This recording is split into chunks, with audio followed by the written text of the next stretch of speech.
Cybernation Uncensored.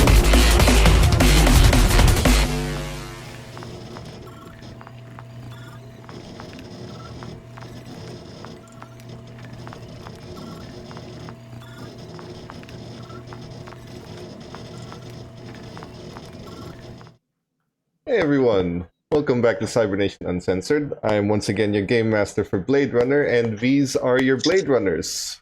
Hopefully not to be soon victims. So, before we begin, I'll start with the same disclaimer as always. This is meant to be an adult stream, which will tackle some adult themes. You have been warned, and we can kick this off exactly where we left it off last week, which is you four have been assigned as a unit now, a small little team within the Blade Runner unit. This is due to the fact that there have been a rise in violent crimes regarding replicants, old and new, and a few human involvements here and there that require some extra muscle for the cases you're being assigned. Your first case as a unit regarded the death of Julius Schuyler, a writer and human supremacist for Kill Magazine. Investigating his death, you realized that it was probably a message being sent regarding the replicants.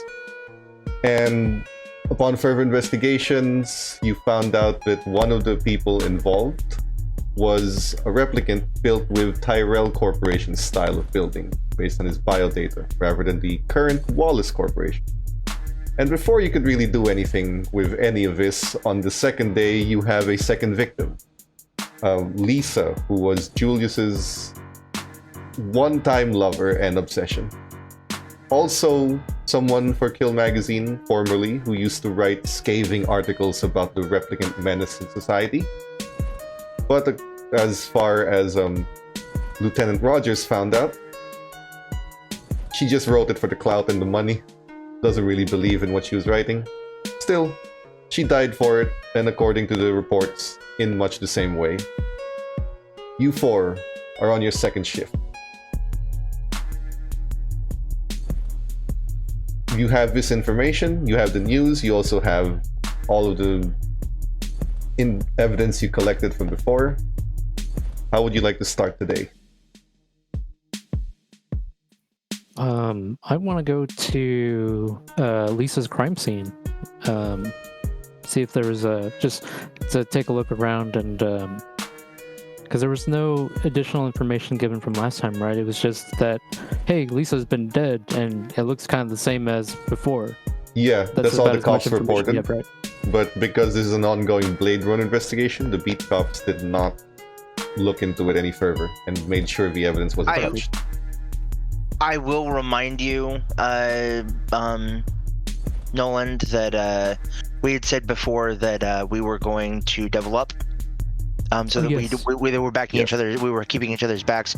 I think we had decided last week that it was going to be me and Echo in one team, and you and Evie. You and Evie in the other. Thank you. You and Evie in the other. I'm still trying to track the names. Also, as a reminder, you still have 2 floating +2s from last time.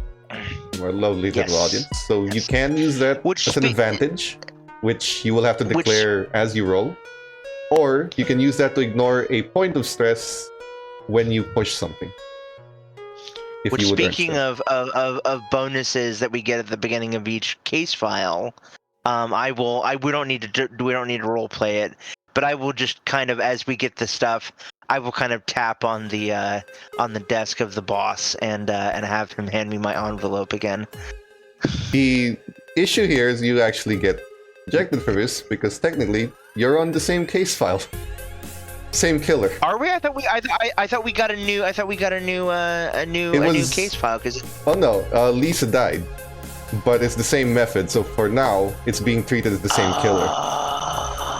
Okay, so you get told by good old Iron Man. Never mind. I would do that then. That's a fault on me as a player. That's fine. So, I would assume because Lance Rogers wants to go to the crime scene, Evie's gonna follow. If you want to keep doubling up. I really wanted to go to Wallace, but I will go to the crime scene. I mean, I guess you and I could we could swap people if you wanted to. I could Yeah, take I could take Evie, and you could take LT. I could take Evie, and you could take Echo for a change. Echo, yep. Yeah. Okay. Yeah. Because I was planning on going over to Wallace and getting permission to enter into the old Tyrell building because of my involvement with them. And I think probably having a newly released replicant there might also, who was like appointed by the Wallace Corporation, might also help to get that information. Okay, cool. Yeah. Could hinder. Okay. Yeah. So, not that you have to do it, but I'll remind you that the option of sneaking into the Tyrell Corporation's old building is available if you don't want to go for Wallace. Nah. But if the meeting with Wallace doesn't work out, depends on what happens. As we're all kind of loading up for our respective missions, I will go to Echo and I will kind of look to him and say, "Hey, bud, make sure you stay safe out there, okay? You're damn close to getting through your first week, and as they say, make it through 7 days, and you can make it through 7 years or more. You've been holding yourself pretty well, and I guess the only advice I can give you is, if you don't know what to do in a particular situation, ask the boss, ask the LT. He'll be able to tell you what you need to do, and he'll give you something to do if you don't know what to do." I'll keep in communication. I only expect to see probably just another corpse. Okay. I need to be able to take a look at. I want to take a look at it, take a bunch of pictures, some notes, and I'll stay in communication. I still want to go over and check out Fat Mo's, see if there's anything left over. I'm assuming it was just a guy coming in and out real quick, but we got a few other things we got to do some footwork on. I gotcha. Well, hey, really quick, do you prefer seafood or surf? Do you prefer seafood, surf and turf, or like steak? Oh, steak all the way. Good. Okay. Especially with that good replicated fat.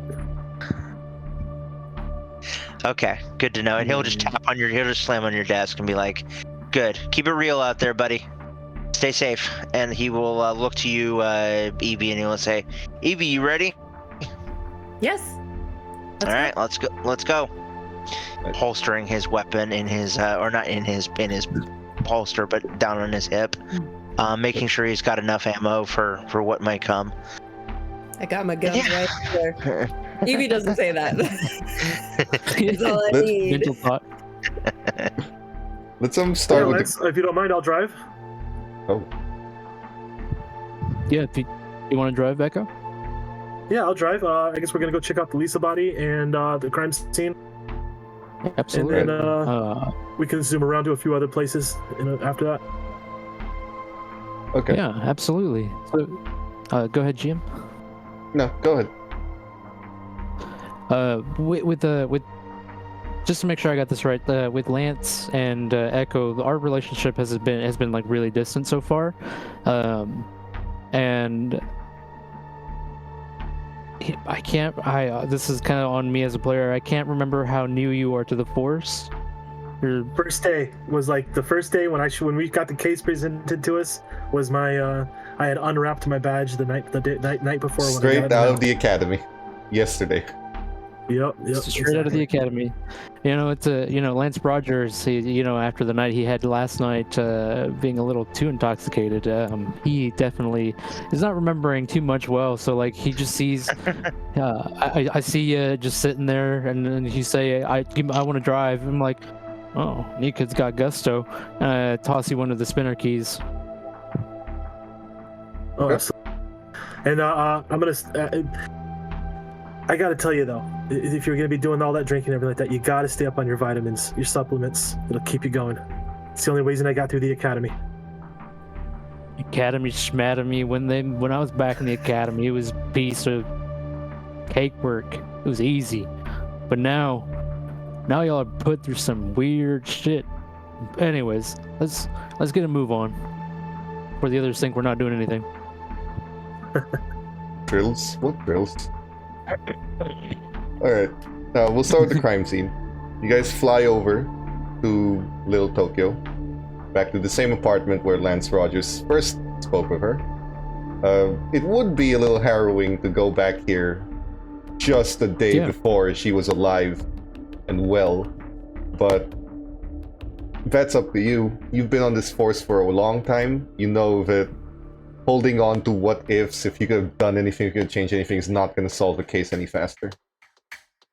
So you step inside. Correct. And the beat cops, again, are there. The same guy who was managing the crime scene yesterday looks at you. Hey, all yours. He just sort of scratches the back of his head like, morning again.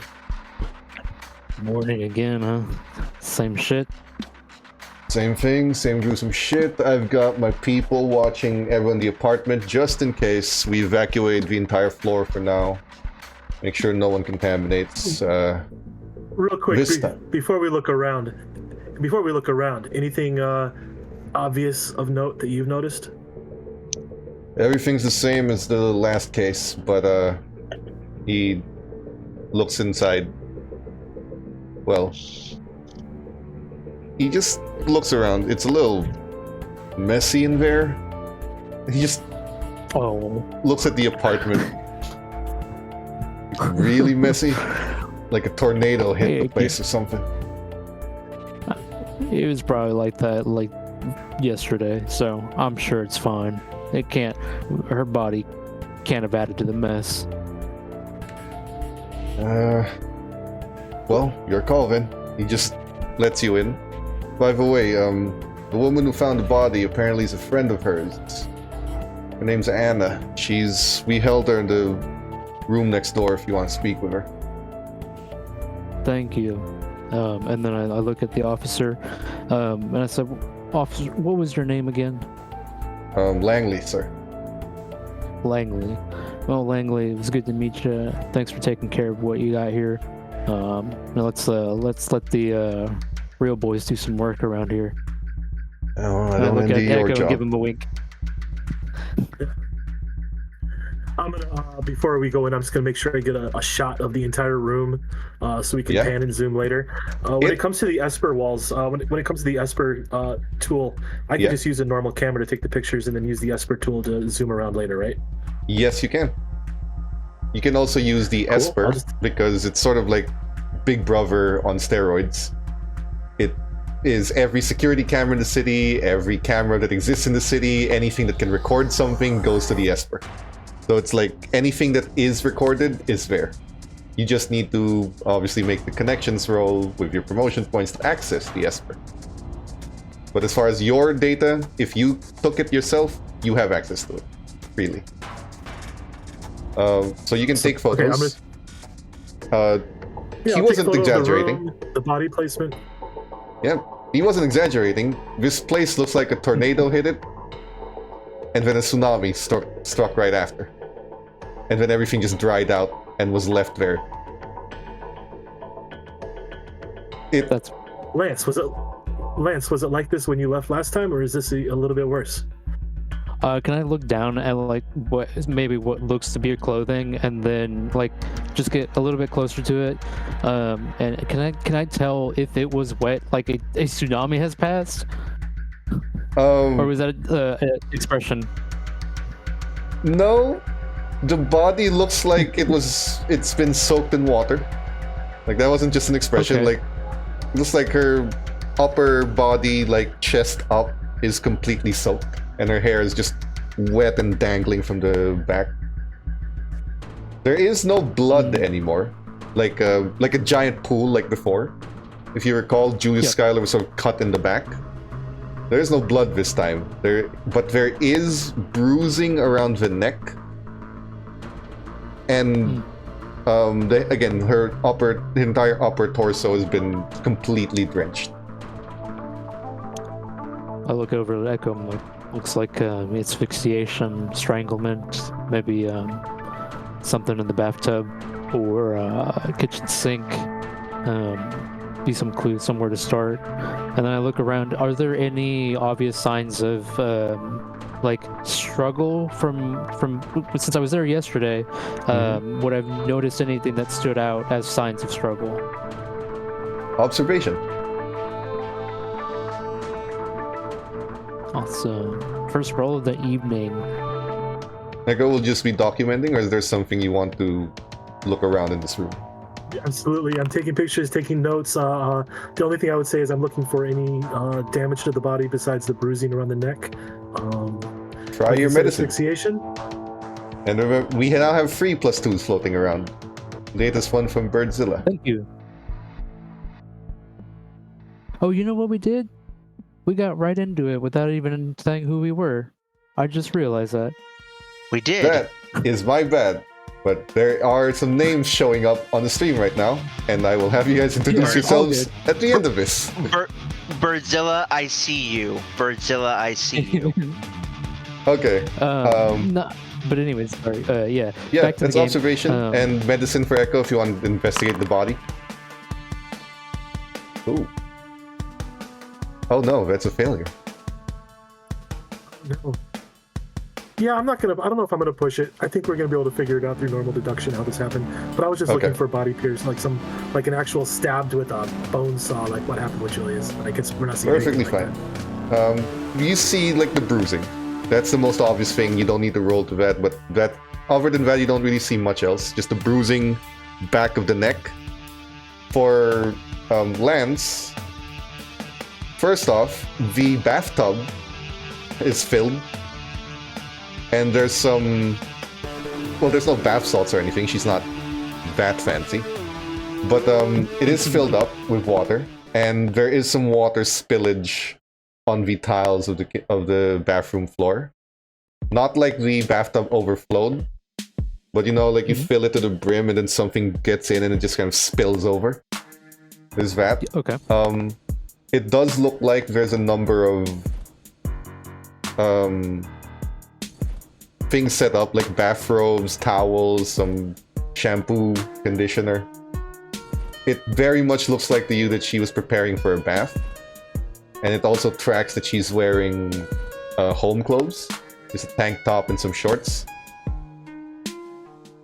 Based on everything in the bathroom, you can tell that things that were placed on the edge of the bathtub have been dislodged. And that's likely where the struggle happened. Well, Echo doesn't find any sort of medical evidence, so to speak. You can see evidences that she was probably drowned. That's lift up her... Oh, go ahead. It's still your thing.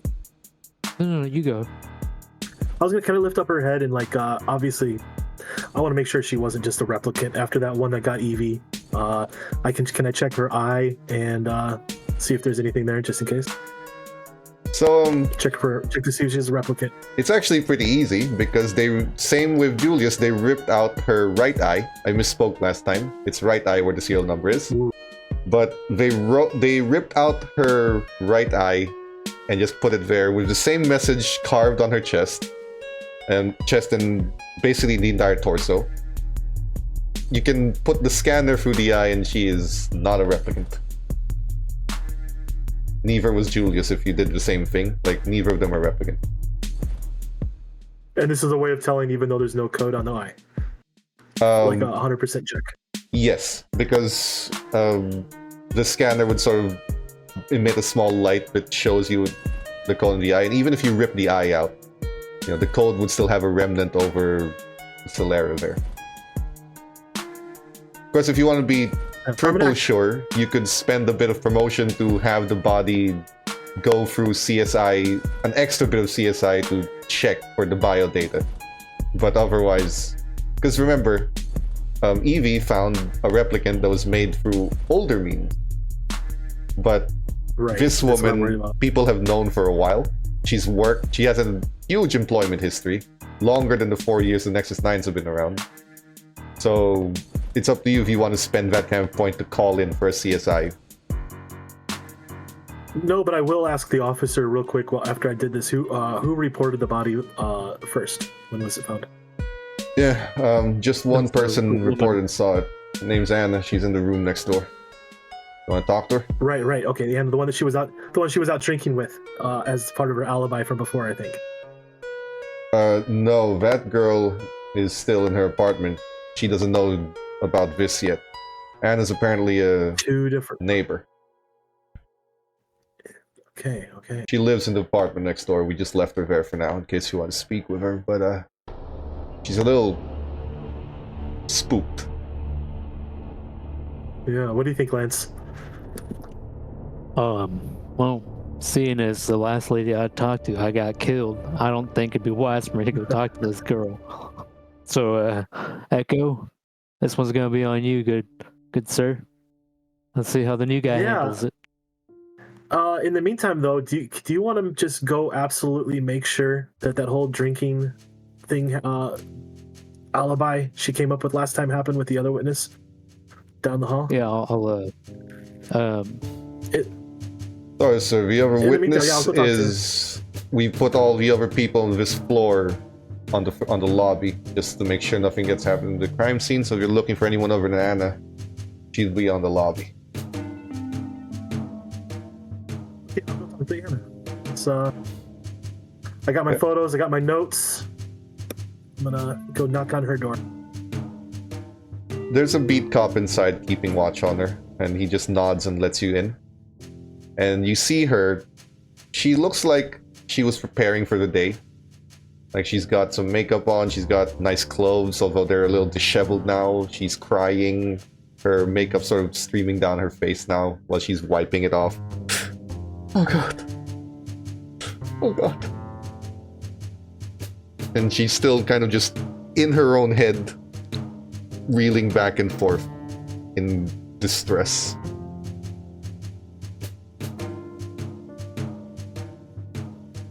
I'm gonna say, I'm gonna ask her how she's holding up. How you holding up? God. You were supposed to. We were supposed to find jobs together right now. We were supposed to go out. We were going to go out, get a job, maybe as a waitress, and maybe have a few drinks after. Oh god. So tell me about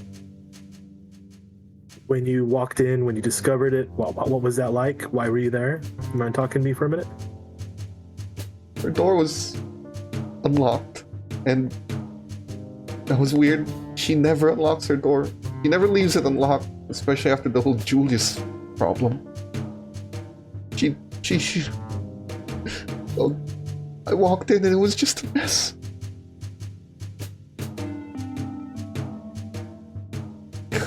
Oh god. Did you see anything unusual happening around the apartment? Did you hear anything before this happened, or was the unlocked? You said the door was ajar or unlocked? It was unlocked. I was knocking and she wasn't answering. And she rummages through her purse. She gave me a spare key to her apartment. I tried to use it. That's when I saw the door was unlocked.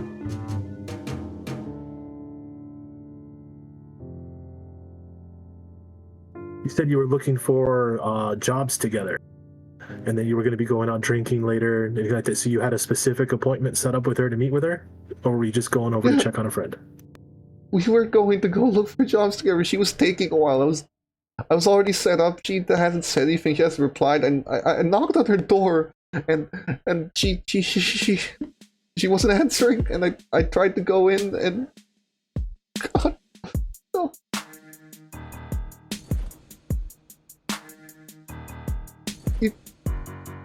She's okay, right? You can fix her? No, she's not okay, actually. I'm going to be blunt with you. Normally, something like this, when something happens in this city of such a violent nature, many times it can get passed up, even though we do our best. I will let you know this. This has the attention of some higher-ups.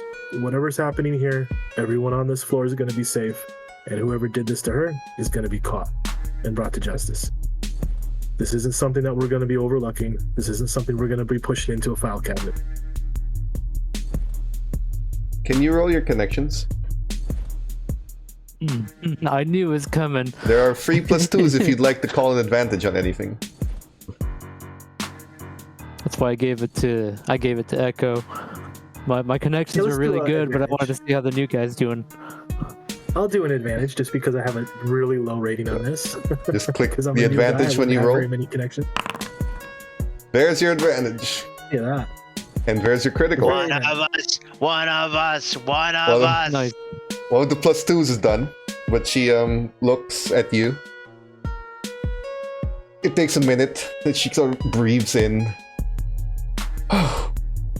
and wipes whatever tears she has on her face, and she tries to fix her hair out of her face a bit, even though it's not really gonna help her general appearance after being disheveled for so long. But she looks okay.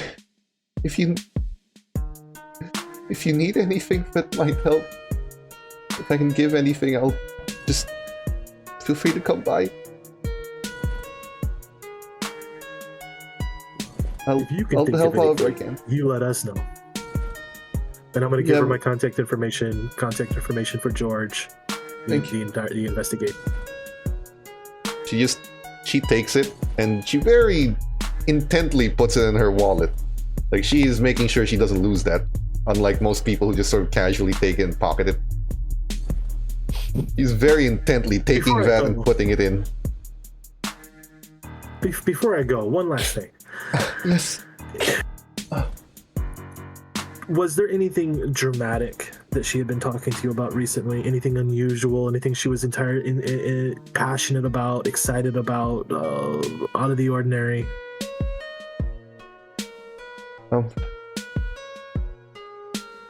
There's the whole problem with Skylar. And her job. Wait. Well, I'm going to give you some information here real quick. There was one thing. She mentioned about 2 nights ago. She felt like she was being followed.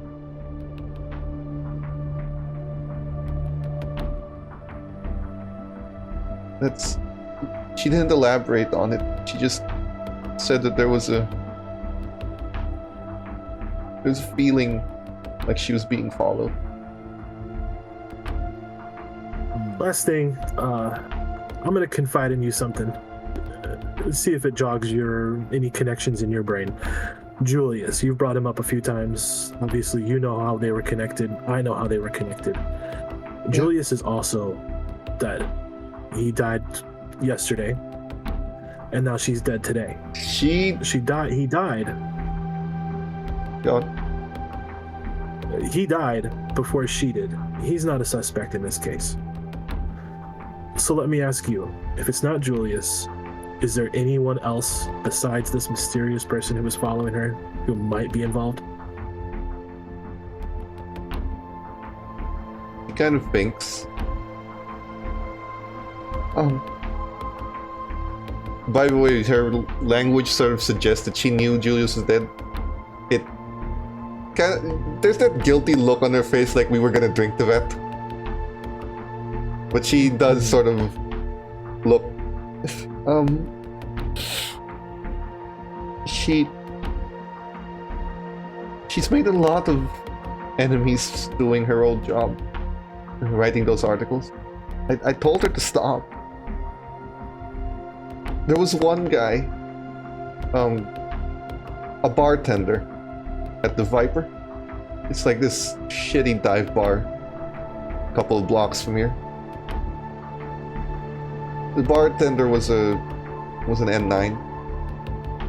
She went in to have a drink after she was fired a month ago, but the bartender refused to serve her. She tried to fight for it, but she got kicked out. The bartender was pretty angry. I guess you can say that he really hated her latest article at that point before she was fired. It's the only specific I could think of.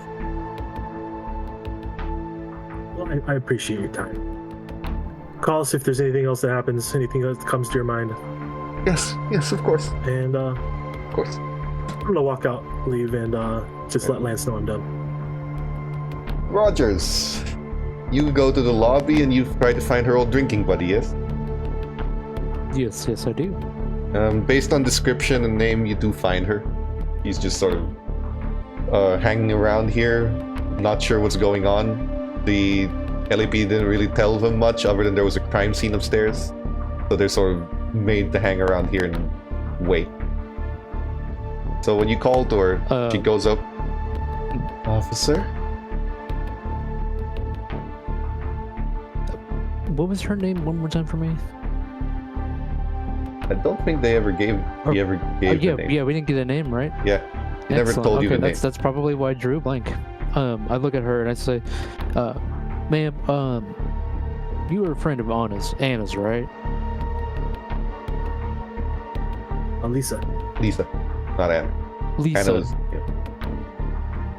yeah. We go out a lot. She's my party girl. Where is she, by the way? She's just looking around the crowd like she's not here. Well, some very unfortunate news. She's passed in a really horrific way. The details of the crime haven't been released to public just yet. But if you would like to know, I can tell you. Now, I'm only withholding this information because, again, the severity of the crime and the details might leave someone a little emotionally exhausted to the point of breaking down. So unfortunately, if you would like to know more, just let me know. But for now, I've just got a couple questions for you.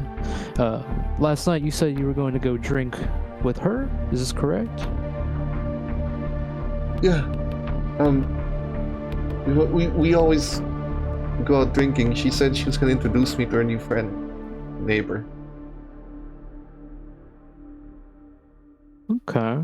Anna's been there for her since she lost her job. I've been kind of busy. The three of us were supposed to go out tonight, but oh god. As drinking buddies, how long have you known Miss Lisa? About 7 years now. 7 years. It's a long time to know somebody. I heard somebody say once, if you make it 7 days, you'll make it 7 years. But incredibly long time now.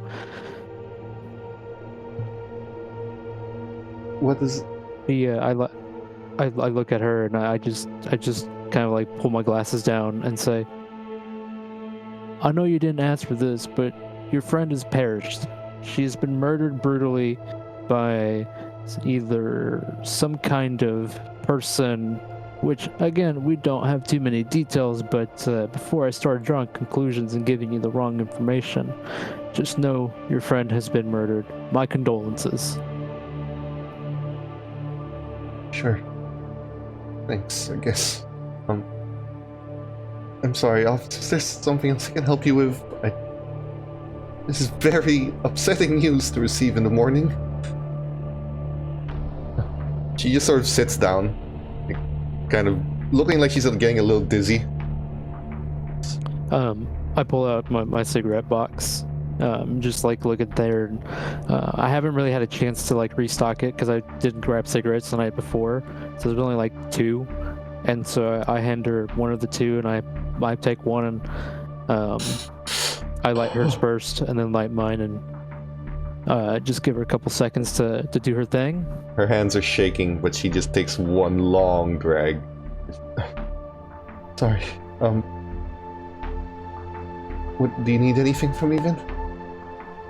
Oh god, am I a suspect? Yes, no, we have a very, very nice list of suspects. However, we just needed an alibi to maybe complete her story. I don't believe you would cause any harm to Lisa, but anyways, here's my card. If you have any news, maybe there's something in your mind that makes you remember, or an incident that stands out. I know you just received some very, very strong grieving news, but when you get a chance to calm down a little bit, if you want to call me and give me some info, line's open.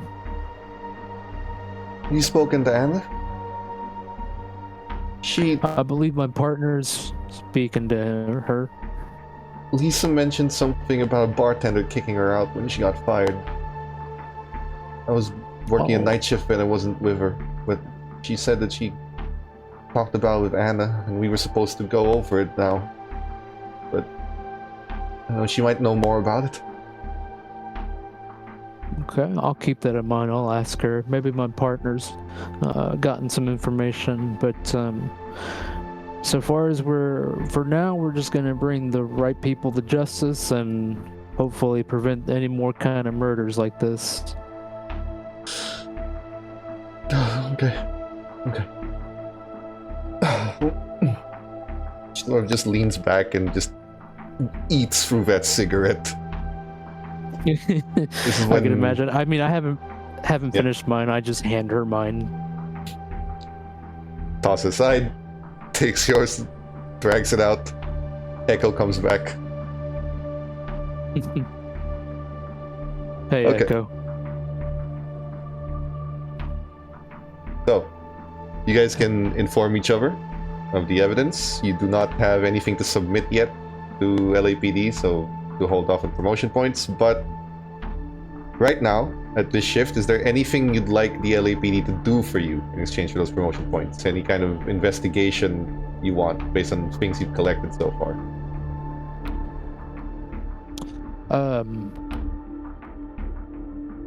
Forensic data. I would like to see if there's any forensic data that can be gotten from the bottles that have been disheveled. Anywhere where those points of struggle were, maybe there is some kind of DNA left behind, hair, fingerprints, skin cells. Right. So you'll spend one of your promotion points, assuming you have any. Yes. And then roll your connections. Call them on the KIA. See if they've got some people they can bump up the list for you. Did we already leave the crime scene? Not yet at this point. There's something you want to do? I'm just thinking with the bruising around the neck, it's not. I guess I did do a medical roll already, but it was fingers or an object? Fingers, definitely like a grapple. Definitely fingers. Okay. Yeah, that was easy to tell from just look. Okay, that is 3 successes. There. Yeah, forensics will get on it very quickly. For you, sir. And then that's one promotion point deducted. Yes. We're getting them to do it. So, moving on quickly, we have George and Evie. You fly the spinner to Wallace Corporation, the monolith tower and temple to capitalist greed at this point. Giant place. It is very drab to look at. Just a huge rectangular building with like an angular roof made of just normal black stone and some of the glass walls that are blacked out from the inside. Once you enter, there's a receptionist waiting for you, and they just look at you. Welcome to Wallace Corporation. How can I help you? Yes, hello. We are a part of the RDU and are investigating an ongoing murder, and we have reason to believe. Yes, we have need of some of the old archive and data going back to the Nexus 6 models and the Tyrell Corporation. Nexus 6? Mm-hmm. One moment. You hear like clacking on the keyboard. Unfortunately, George will 90... George will lean into you as you say that as she's clicking on her keyboard, and he will say, "Well done, well done," and he'll lean back. That's all. Anyway, continue. Unfortunately, 97% of all data regarding the Tyrell Corporation has been destroyed during the blackout. However, we do have former Tyrell employees on staff. Only a handful of them. Would it help your investigation to speak with them? Yes. And are they here now? The senior officer is here at the moment. The others are currently on fieldwork. Shall I call her for you? Yes, that would be great. And also, is the Wallace Corporation currently the overseers of the abandoned Tyrell warehouse? One moment. You hear more keyboard. The abandoned Tyrell warehouse is in fact the property of Wallace Corporation, but there are minimal security placed in it. The warehouse, the Wallace Corporation has yet to decide what to do with the defunct Tyrell warehouse. Understood. Our team will also need full access to that building.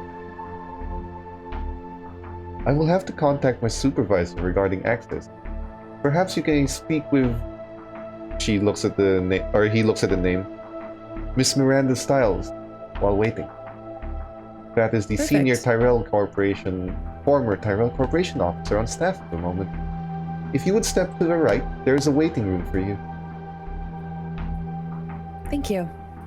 As she walks away, George will look to the receptionist and we'll show him his Tyrell badge and we'll say, "Please inform Mr. Simmons that we need his full cooperation. Thank you." Withdraw it and then come back. Wait, was it a Tyrell badge or a Wallace badge? Oh no, it was a Wallace badge. Very clearly. Okay. You weren't there though. You weren't there though. It's a Wallace badge. Gotcha. It's a Wallace badge. Yeah. But Evie didn't clock it. Okay. Yeah. No, she didn't clock it. Okay. So you guys wait in probably the worst waiting room you've ever seen, next to a horrible dentist's office where it's just a bunch of old magazines and the sound of drilling somewhere echoing in the back. It's got like the white walls and LED lighting that's just so lifeless. There's a plant, but it's plastic. George will look to Evie and we'll say, God, will look visibly nervous and uncomfortable in this place and say, "God, I fucking hate these sterile, lifeless rooms. They just don't feel right to me. They never have." I wasn't aware that rooms had feelings. That is quite interesting. He kind of chuckles and he says, "You may find, as your career goes on, Evie, that everything has a feeling. Everything has a soul.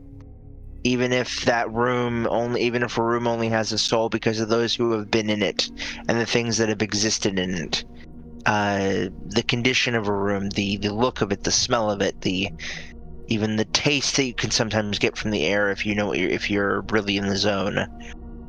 All of it leads into a sort of feeling, as I like to put it, for a particular place, and these places are completely devoid of any of that, and it's always put me off." He looks in like he realizes he let on a little bit too much about himself, and then he kind of goes back and he just kind of puts his hand to his mouth and he drags it down and says, "I really hope they hurry up." Well, if I know the Wallace Corporation, and I do, they're going to take their sweet time.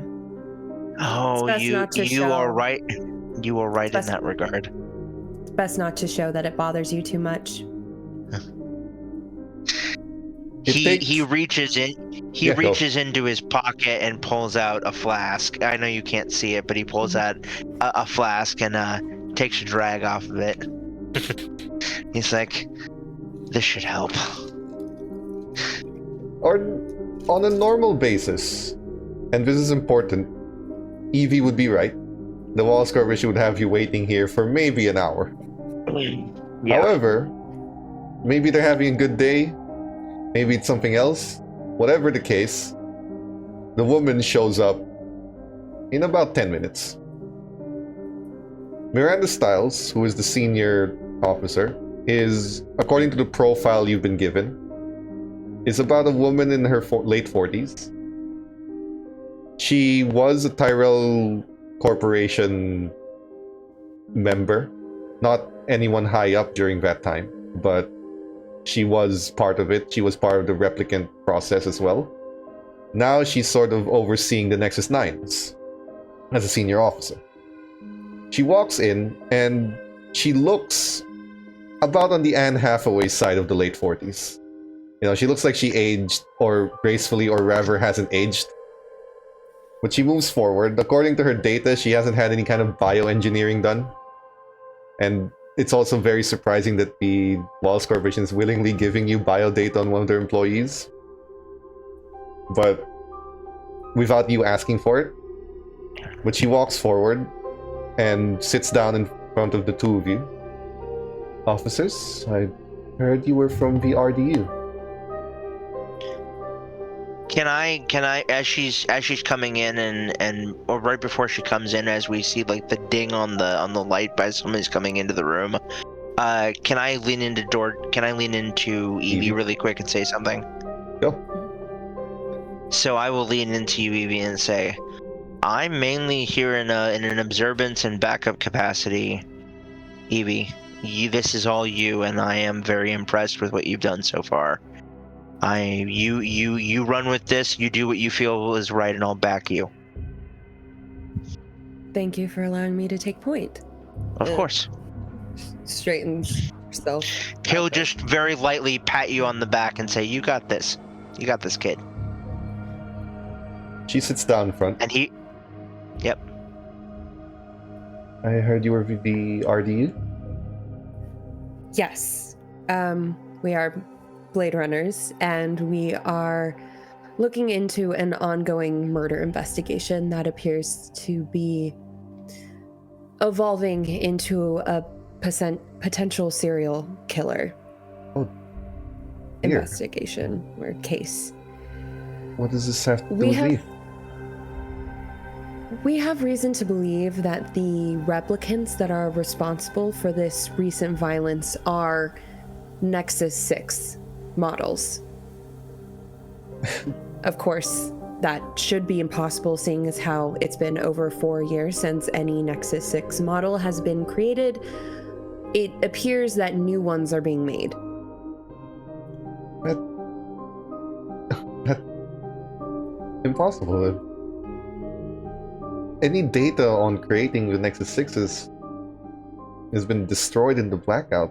When we started Wallace to develop the Nexus, when we started here to develop the Nexus 8s, we had to do it from scratch. We didn't have any of the old information, save for a few key people. I was assisting in the creation of the Nexus 8 with the Tyrell Corporation for a time. Then Wallace took over, and the Nexus 9s, Neander Wallace wanted them built from scratch again, so that information doesn't matter. There's only a handful of people who still remember even remotely how to create the Nexus 6 model. And even then, why bother? They had limited lifespans. Can't really go past a certain amount. They were only useful for a few years and then they would just die. When she's saying all of this, like when I told her that we have reason to believe that that someone was making Nexus 6 models, can I like roll an insight and see if she is actually surprised by this information? Yes, you can. Okay. Please try. I will try. Very good. She is baffled. Okay. Like, she is looking at you like you must have gotten it wrong. Okay. Like that. No, you did some. She doesn't want to say it. You're Blade Runners, but her look on her face is like, you must have gotten something wrong. That can't be right. Okay. Do you know of anyone still in the area who may know or remember how the Nexus 6s were made? This is myself. Whoever colleagues, but they didn't work for Wallace. They retired off-world. And that should be it. No one else that you can think of who's still in LA? No. We have a few Tyrell employees who transitioned over to Wallace, but they weren't involved in the creation of the Nexus 6. They were brought in for the creation of the Nexus 8. I don't know anyone else who's still in Los Angeles that has the knowledge to create the Nexus 6 biodata. It's been defunct for years. If someone were to get their hands on the technology to make them, do you think that someone could potentially figure that out? The technology only exists in the old Tyrell warehouse, but if you got access to it, you'd still need to know the proper procedures. It's like baking a cake. You have specific ingredients with specific amounts, and if you get anything wrong, it just won't come out right. This usually would show in genetic mutations or an uncanny valley effect where they look human but they're not. There's many things that could go wrong if you don't know the exact process. So even if you had all that technology, it would take years, maybe decades to reverse engineer it from that. Well, it has been decades since a Nexus 6 was made.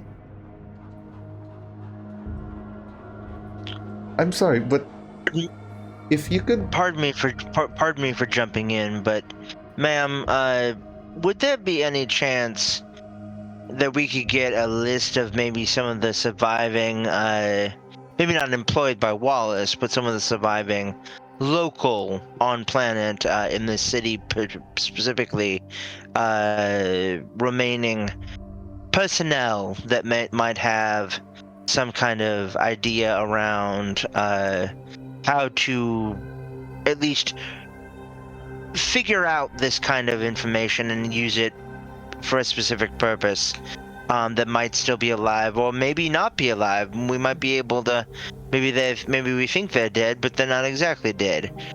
You can never be too sure. I can give you a list of everyone, but I can also tell you that when Wallace Corporation took over, we were all given a choice. We lend our expertise to Wallace, or we get sent off-world and retire. A majority of them took the latter option. Do you also she takes out her data pad and sends it. Yeah. No, she just takes out her data pad, sends the information, and other than her, gotcha, most of them went off-world. Okay. Do you also remember any coworkers who were overly sympathetic to replicants and their plight?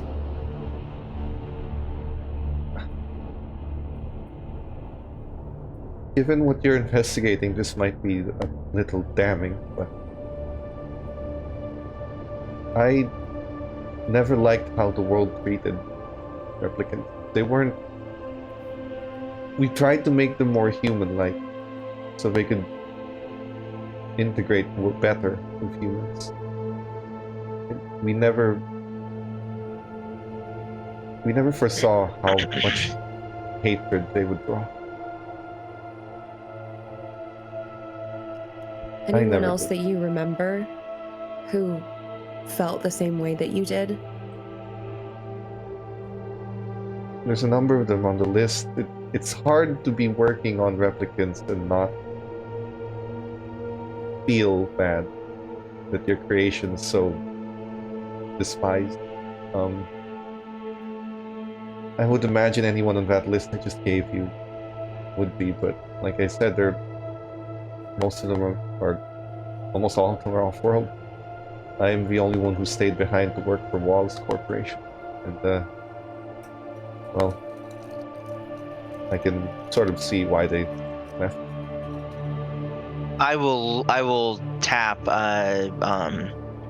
Evie on the arm and just kind of look like, can I ask something? Do you mind if I jump in really quick? Okay. I will look to the lady and say, ma'am, I know this might seem like a strange request, but given your particular proclivity towards, that you've just admitted to, towards the wanting things to be better for replicants, and with some of the unique factors in this case, as they are right now, although I'm not at liberty to say what they are, would it be possible for you to send me a list of, as extensive as it may be, of people who might have written to you about wanting, shall we say, better lives for Nexus, for replicants in general, but specifically ones that might have something to do with wanting. He kind of looks a little flustered. Maybe romanticizing how things might have been better for the Nexus 6s, but also who specifically think that way about any of the replicants that have come in recent memory. Basically, uber replicant supporters and people who might fight for their well-being.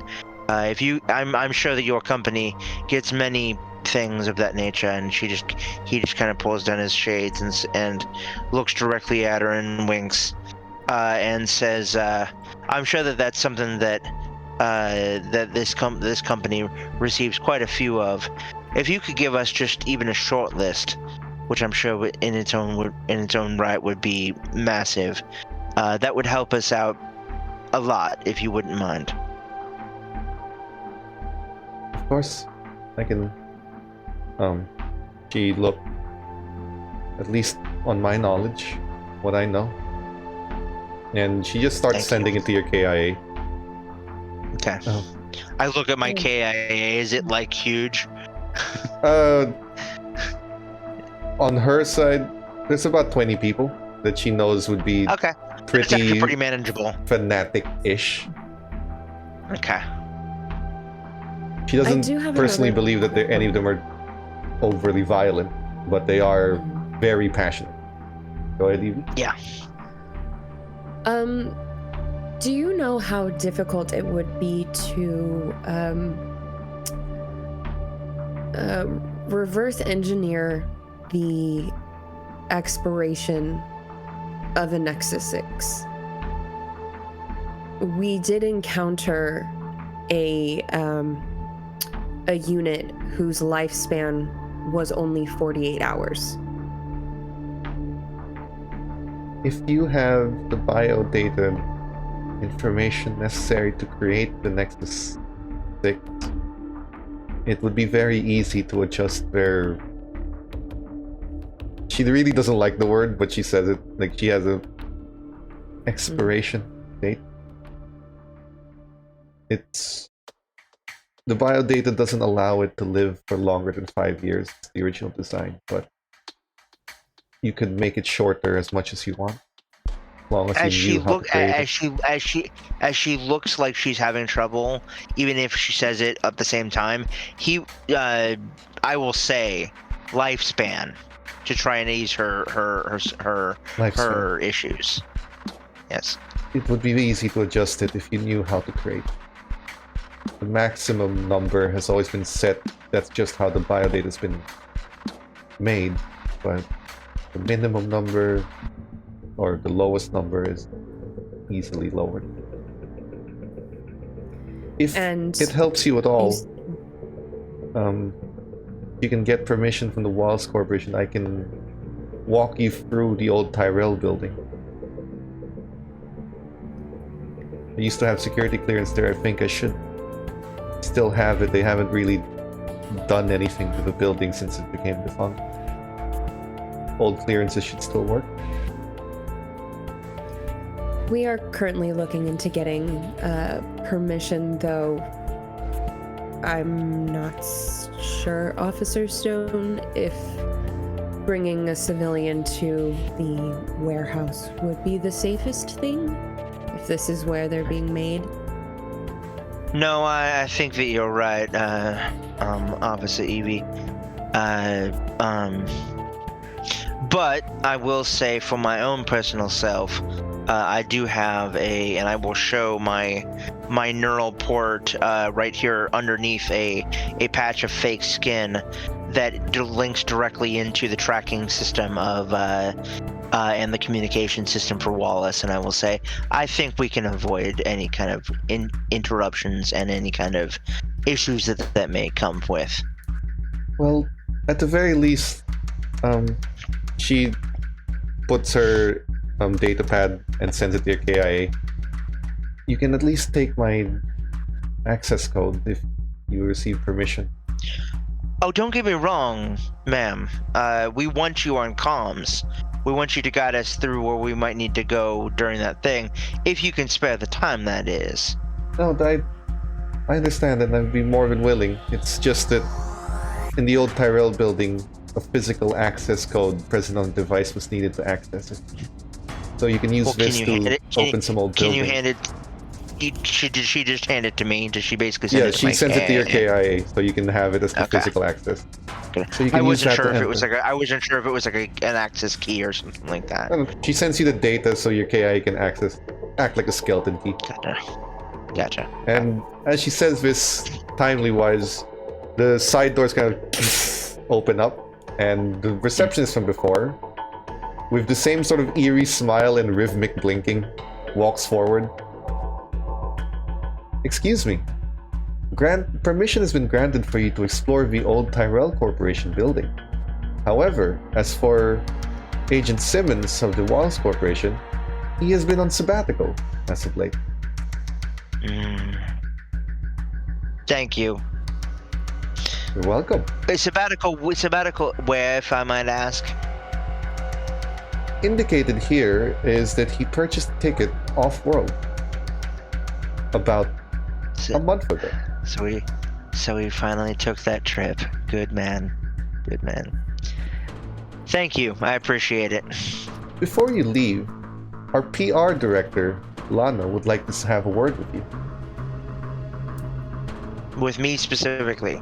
With both of you. Wonderful. Thank you. I will send her in. Miss Miranda, if you could return to your station if this is all complete. Yes. She just nods and just looks at the two of you, like, you know, you have her number. I will look to her and just take her by. I will walk her out of the door, not leaving obviously myself, but I will take her by the small of the back and say, "It'll be okay. It'll be okay, darling. It'll be okay." She leaves, and a younger woman, about her late 20s, in the most expensive-looking suit that you've seen all day, moves forward. Detectives, officers, my name is Lana Rhodes, and I work PR for the Wallace Corporation, and as you are well aware, the Wallace Corporation has been in great support of the Blade Runner unit and the LAPD in general.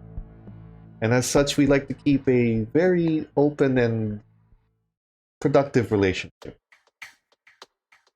Because of the investigation that has come to light, there may be some concerns regarding replicant activity, as always. We would just like to make sure that the media receives the information that the public needs to know, and anything else that doesn't have to create an unnecessary panic, of course, we left out of the details for the safety of the public, of course. What is it exactly that you would like us to keep? Well, you are the experts at this. It's a matter of certain involvements, perhaps of employees or rogue agents of Wallace Corporation that may not have had the best intentions, or for one reason or another have acted in certain ways. Or maybe if you find any particular... So you think that there are Wallace agents that are doing this? We had no inkling of that. Well, we don't. Now come, dear. Now come, dear. Come. Tell us. With that kind of reveal, you gotta lay more on the table than that.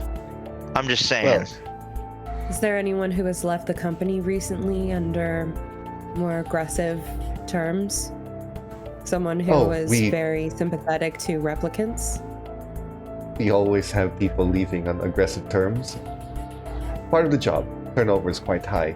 However, we do not have any guarantees that it is a member of the Wallace Corporation. We are simply moving ahead of it in case it would be.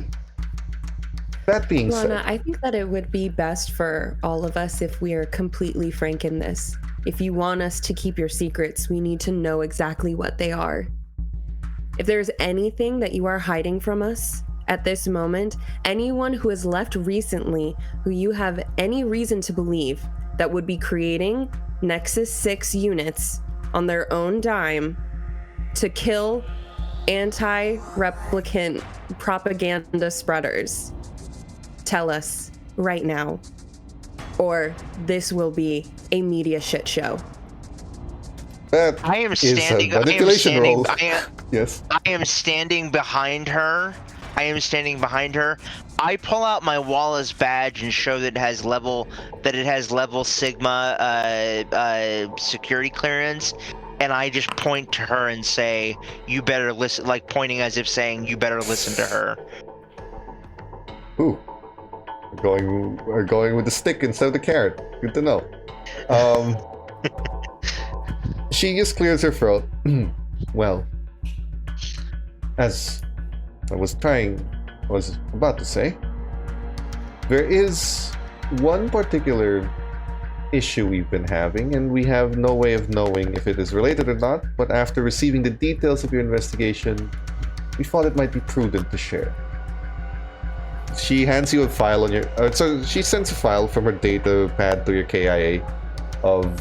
hold on. Andrew Simmons. Mr. Simmons is currently on sabbatical and off-world. Ticket was purchased, the flight went without a hitch. However, upon checking with some of our contacts off-world, where he was destined to arrive, his passport was never stamped for arrival. Which would essentially mean that he was not on that ship and is very likely still somewhere in Los Angeles.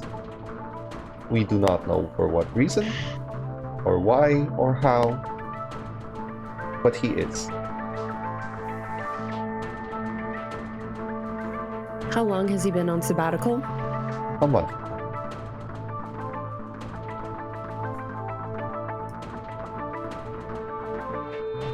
That being said, access has been provided to you for investigating the old Tyrell Corporation building for whatever your investigation requires.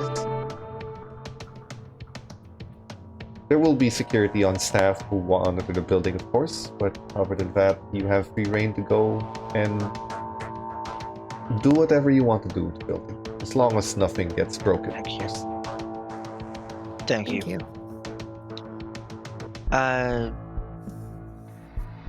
Officer V, would you mind giving me and the lady here a moment, please, in private? Absolutely. He will just take you by the shoulder and squeeze you as if saying, "Well done. This was awesome." And he'll just smile at you, and he'll then look as soon as she leaves and the door closes. He will look and say, "No bullshit." I could have your job in a millisecond with my connections. I do not want any bullshit. You get my people hurt, you will have the wrath of all hell upon you. Now, the thing you can do best to help us, and to help us help you,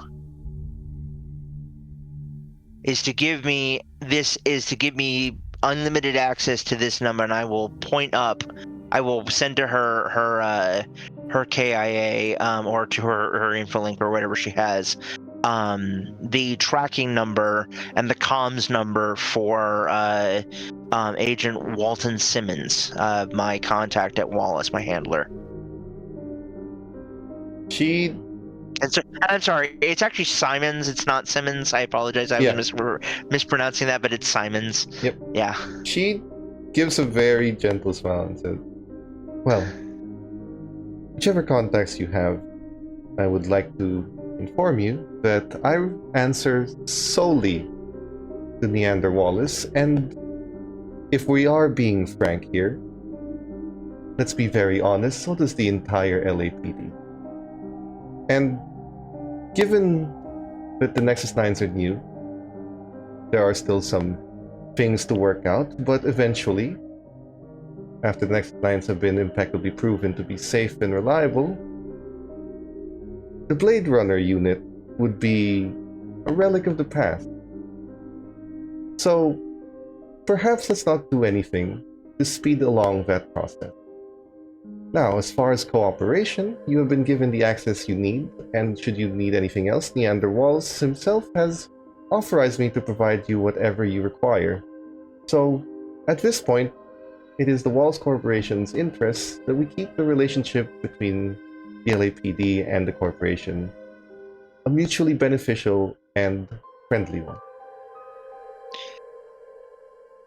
George will look directly in her eyes, get right up in her face, and then back off and say, lady, you have no idea who my family is, who I am, who my sister is. My family is the only reason this company keeps going. Yes. You do your job, and I will do mine. You give me access to this, I promise I will find him, and we will keep what you need secret. Well, but just remember not to bite the hand that feeds. Big companies are only as good as those that support them. Don't fucking forget that. Good day. And he will walk the fuck out. he just smiles. Clearly not as easily intimidated. When you leave, you guys have not much to submit for evidence just yet, but would the four of you like to meet up, or is this still a split up situation for your second shift? I'm fine with meeting up on a KIA, like seeing if we want to meeting up with everybody, but I want to go specifically to EB as soon as we get out of the place, and just as soon as we get out of earshot and eyeshot of the people at the corporation, he's just gonna jump up and down like, oh my god, you did fucking amazing! That was awesome! You did so great! I'm so proud of you! And he will just grasp you repeatedly by the arms and be like, it's like, I've never seen this level of excitement before. Like a big kid, and he's like, oh my god, you stared them down, girl. That was amazing. Well, everyone has their own language, and it was my training to be able to speak all of them. Bureaucrats listen to fear and threats. Indeed they do.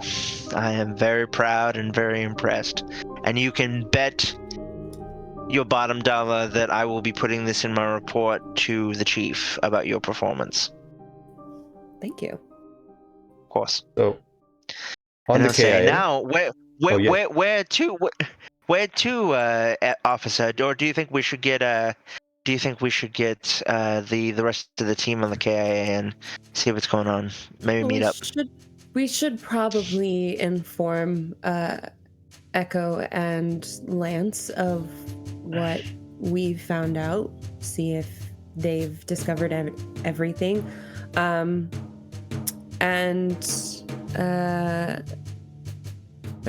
reading the notes that Echo so lovingly wrote for us on what we could do next. Big thank you to Echo for doing those notes. Yeah, big thanks to Echo for being the note taker. You don't want to see my obsidian note cloud. It's pretty crazy. I do think that we should also potentially look into that weapon dealer on Retirement Road, Anders. I was thinking that. I was thinking either we should or maybe the other two should. Maybe shake him down or something like that. Yeah. I'm gonna need to stop by the department here in a little bit. I need to hit up some contacts to run some of these pieces of information we got during this interaction, and also maybe see about I don't know, getting a change of clothes. I feel I work with them, but I don't like working around them, if that makes any sense. Present company excluded, obviously, but like not a problem. I was curious. You do seem to have very deep ties to the Wallace Corporation, and you have that. So he will say, well, I figure since you've seen it, you might as well know. He will pull out his badge and he will show you that in a not his Blade Runner badge, but his Wallace badge, and you will see that it is like 3 tiers down from Vice President in terms of security clearance level. He is what might be considered an elite agent of the lower underling of an elite agent of Wallace's security corporation or security department, and he will say, I get a lot of shitty looks at the department for this. I'm glad somebody doesn't actually see it as a bad thing for once. Hell, the LT didn't really talk to me much when we first got assigned to one another. It took years for me to be able to get his trust. Well, in all technicality, I am a agent of the Wallace Corporation as well. I understand. They made me, so I do not judge. I am, however, curious as to, did you choose to work for the RDU, or are you working for the RDU in spite of the Wallace Corporation? At first it was that I was working for them because of the Wallace Corporation, but over the years since I've come to be on the force and come to make connections and found a certain level of familiarity with the work, I do it out of my own desire. Let's just say that I have a connection to a particular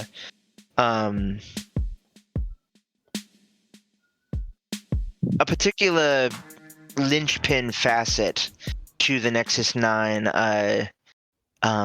line in terms of my family. Well, the family that remains. I see. You know, you should one of these days, no pressure or anything, but I should bring the whole team over for dinner to my sister's place sometime.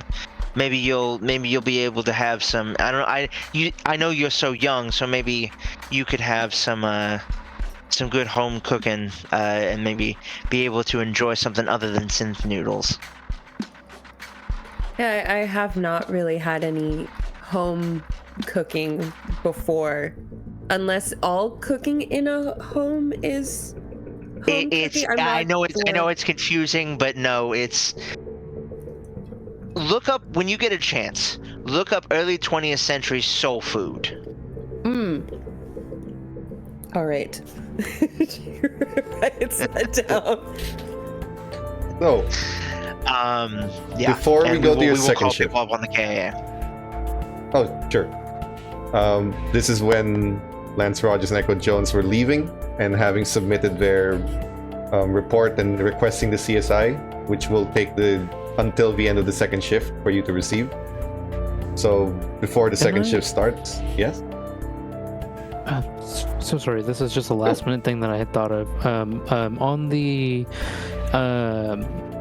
what is it called? The forensic saw, or the bone saw that was used. Yep. I would assume that since they're very limited in quantity and they're made by only one manufacturer, they would be serialized. Yep. Is it possible to find the serials attached to the? This was information from before. The serial number was filed off. That's right. So there's no way to sort of track it, but that's where Anders comes in, the illegal arms dealer, because he sells, again, Los Angeles' worst kept secret. He sells these sort of illegal runoff stuff, and the only reason the RDU hasn't shut him down is because when they need firepower and they can't do the paperwork or they need it off the books for whatever reason, they go to him. Because he has the runoffs and the experimental stuff and the things that just didn't pass QA that you could buy in a pinch instead of having to take it from the LAPD and going through the process. In case things need to be under the table, maybe you're doing something that isn't supposed to be on the record, or you don't want the media catching wind of it. If you buy from him, no record. So he's sort of the go-to when you're to track down that bone saw. Cool, awesome. So that was just the last thing, but yeah. I guess to echo, me and Echo would talk about how all the information. That way we don't have to roleplay this whole segment. Yeah, unless Echo, unless you want to, but figured to maybe start shift 2 and maybe Echo do. Are we all 4 together? On the KI, no, not yet. But you're still sort of 2 and 2. Yeah, okay. Yeah. So the only thing I'm confused is who's the Simmons guy again? So Simons is Simons. You guys don't know Simons. No, Andrew Simmons is the guy that's on sabbatical. Yes, that's the. Simmons was the name of the guy on sabbatical. Simons is your contact. Yes, is your guy. Oh, okay, gotcha. Okay. Yeah, the all guy. All my notes need to change. The Simons guy, you don't know anything about. Don't have to note him for yourself.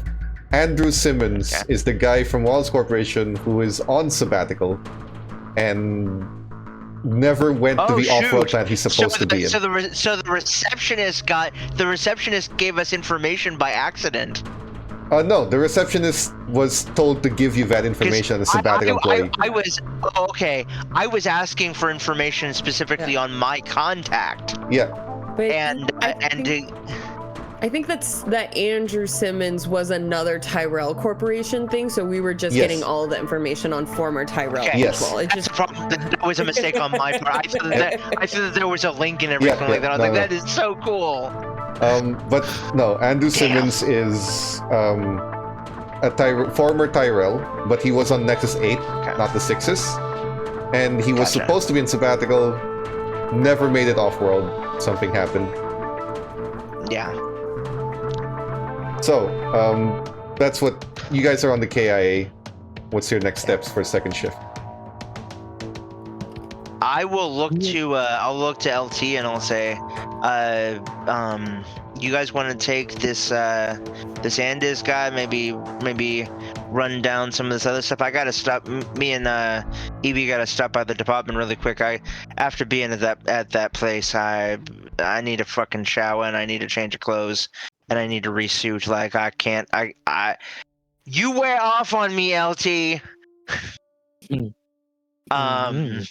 But no. We can. Once I get done with that, it'll only take maybe like a half an hour. I'm also gonna put in some requests for some stuff. We got a bunch of lists of potential cross-referencing material and whatnot. So I need to put in some requests for that, and then we can head over to the Wallace Corporation or to the Tyrell building.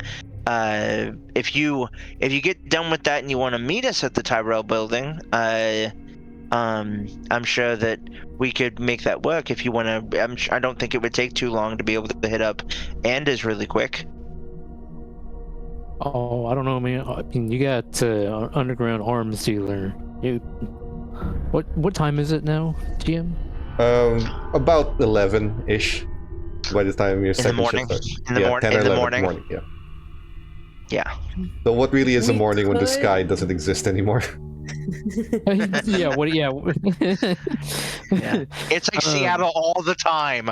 It's like Seattle during the rainy season all the time. We could check out Fat Mo's first, and then I'll rendezvous at the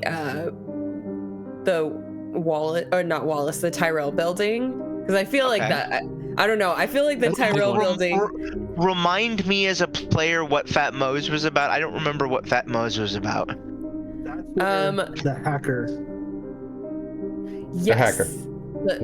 The hacker.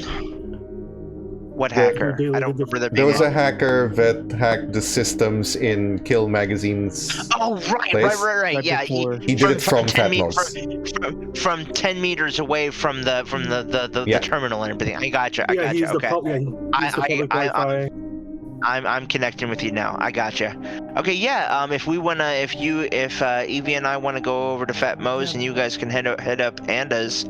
We can meet up at the entrance to the Tyrell Corporation. We can head in together. Mm-hmm. Okay. Sounds good. Like the Tyrell building might be dangerous, so maybe we shouldn't just go. I think that's a wise. I think that's a wise sentiment.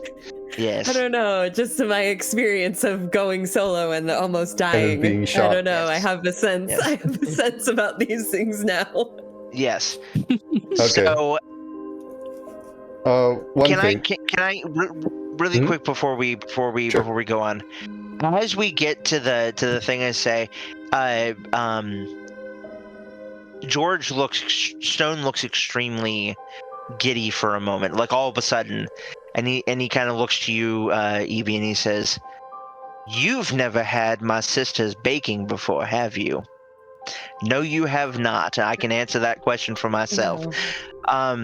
So he will say, wait until we get into the office, and as soon as we get into our office, he will go into a locked cabinet in his desk, and he will pull out a small wooden box, and he will take it off and take off a piece of wax paper, and he will take out 6 individually little tin wrapped pieces of, like, one piece of cake, one like mini eclair, one all like basically the best of the best, like, baking things, because she's stuck in the house all the time. She doesn't ever have anything to do, so that's what she does for fun.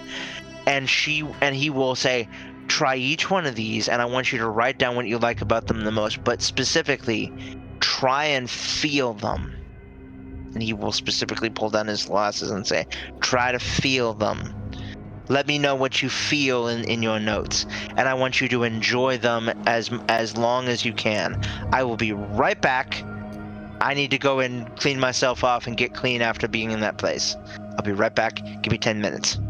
And he will say, and he will come back and say, if you want any more, there's some in the wooden box. You can have as many as you want. She has tons. So we have a scene here of a replicant being treated unnaturally friendly compared to the rest of the unit. We have an assortment of pastries in front of you that you were, as far as you're concerned, ordered by a superior to taste them. Yeah, and write notes on them. So with a notebook. That sounds like... Or maybe a KIA, just typing down. You have a KIA on the side, you have pastry in your mouth, or you have pastry in your hand. You take a bite of an eclair or something, and that is a very perfect way to just go into a break for now. So, that sounds like such cop duties, you know? That's your pastries and coffee. Cop duty. So we'll be back in about 10 minutes. Don't go anywhere, because the investigation is going to go on, and some things might happen. Maybe. Who knows? We'll be back. Indeed. See you guys. See you.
Welcome back, everyone. Where we left off our Blade Runners, the brave and LAPD's bravest, finest soldiers against the replicant threat. One of them was eating a pastry. Under orders. Do you have any notes?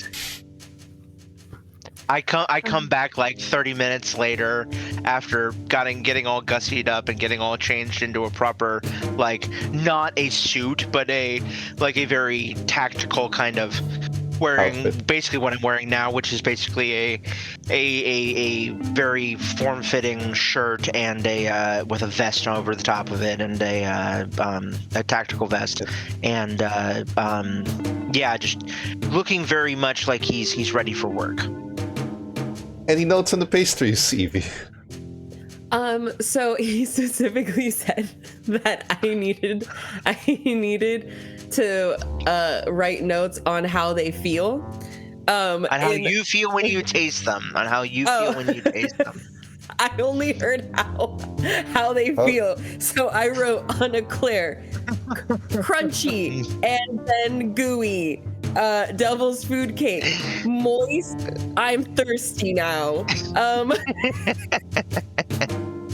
So as he's reading your notes, he actually goes in and he takes out a small little like 4-ounce jar of synth milk and takes out a small glass and pours it for you. And here, try this. This will go well with the devil's food cake. Oh, that is better. Yeah. I was concerned that I was having a negative reaction. It was causing it's just very thick. It's very thick. Okay. As they used to say when I was a kid, it's thick with 3 C's. I thought it was spelt with a K. Don't worry about it. Okay. Don't worry, everyone. The LAPD was here to protect you. So, remind me, which one of you wanted to visit Anders and which one of you was going to Fatmos? Anders, we're going to Fatmos. Okay. So you're still within Echo. Sector 5, so Lance and Echo, you're pretty nearby. Sector 5 sort of has most of the illegal stuff happening around it. You're a good driver. Do you want to stop by and I'll need some cigarettes. I'm just flying. Guess you're making a stop for cigs. Yeah, making a stop for cigs. So maybe a coffee. We'll start there. The spinner flies up, lands down about a few blocks away. You're somewhere along Anemoid Row. Normally this is where you would come to purchase not replicant animals, but like the replicant equivalent of an animal. Animals have been long extinct for a while now, so you have like genetic clones and things that don't breed, but they act and move the same way regular animals would have. You can buy almost anything from this area, actually. Alongside, you can find like a small little shitty diner where you can get some coffee and a pack of cigarettes from a nearby stand, like a stall just outside on the street. And you can make your way to Anders.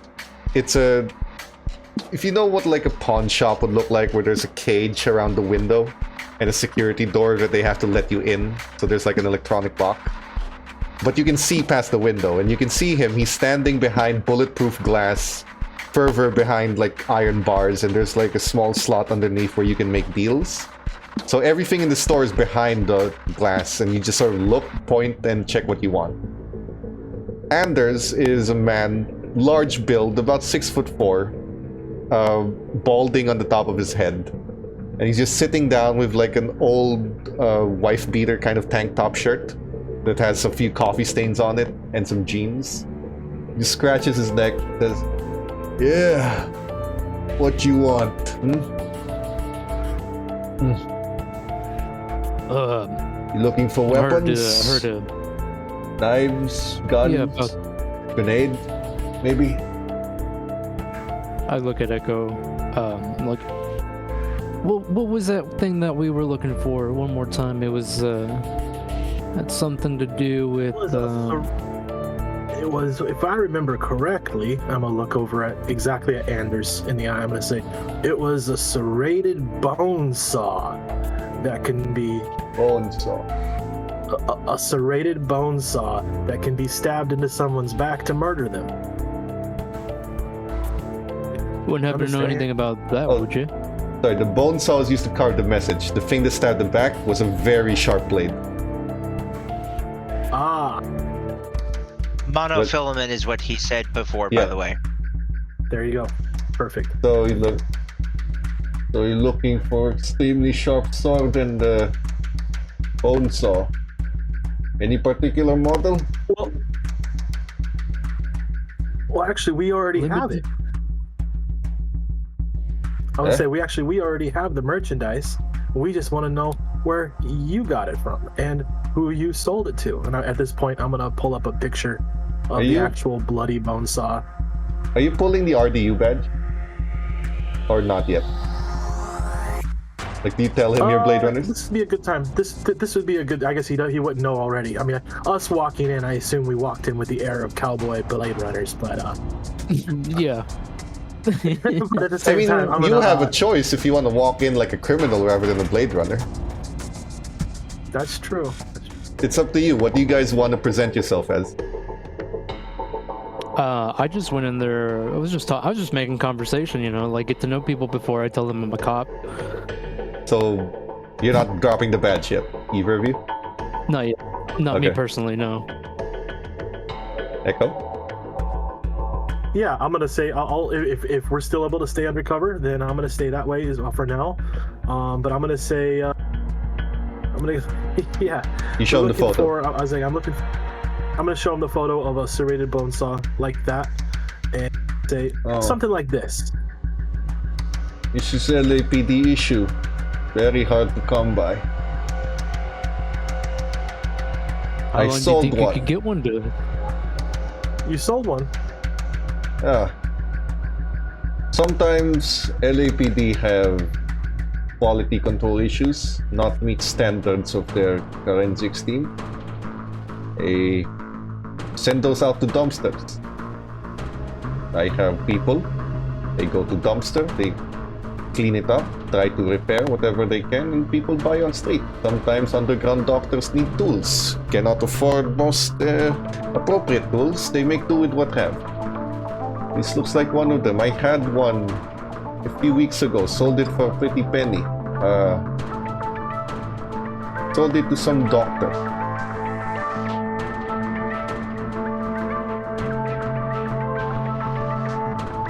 Some doctor, huh? Man, sorry, your accent threw me off. You broke me. Oh my god. It was great. But sorry, I like to look at him and just say, is he a good client of yours? Never see him before, but he came by shop looking for bone sources for private practice. I don't ask questions. He pay money. I give him some. I'll look at Echo as I'm like leaning on the counter, and Echo, what did we need that bone saw for? One more time.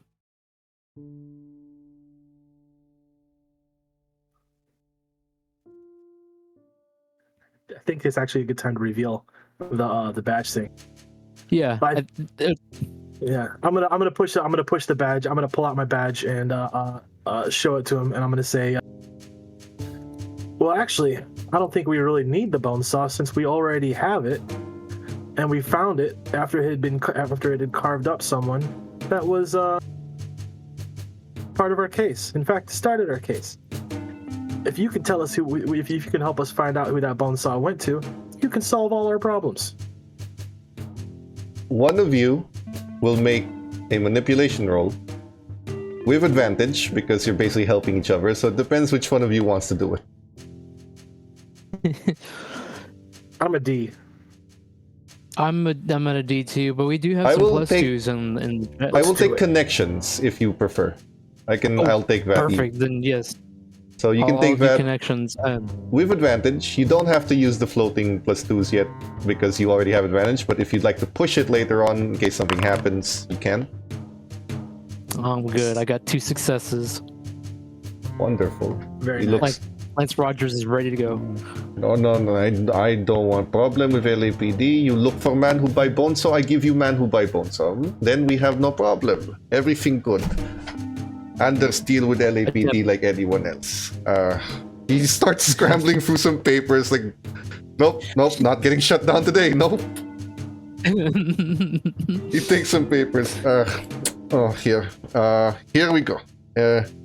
Dr. Breyer. Dr. Michael Breyer. He buy bonesaw. I always ask for details of customers when first time coming here. In case of emergency, he hands you the guy's name. Normally stores like this wouldn't get your names, but given the thin line he walks, he has the foresight to request the names of anyone who buys from him, just in case the LAPD come knocking. So he's always useful. So he just presents the paperwork to you, says, all there, right where he put. Including security camera footage. I get you security camera footage, and he just goes on computer and flicks it to your KIA there.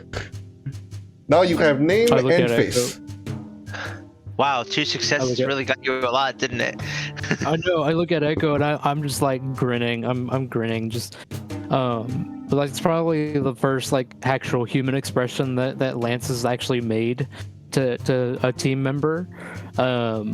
And as I do that, I look back at the guy and says, "You know, you prove yourself to be very useful. I aim to please. I really like you. I like you too. Listen. If you ever have any issues, or there's somebody who you think might commit a heinous crime, just give me a call sometime." And I hand him a card, and then I look at Echo and said, "I guess Echo, we're done here. Could you roll your connections one more time? No advantage unless you'd like to call in the +2. Just one more roll. Ooh. If you want to call the +2, you get advantage, but otherwise... Was that a full client list or just one? The one who bought the bonesaw. The only bonesaw he had. Do it.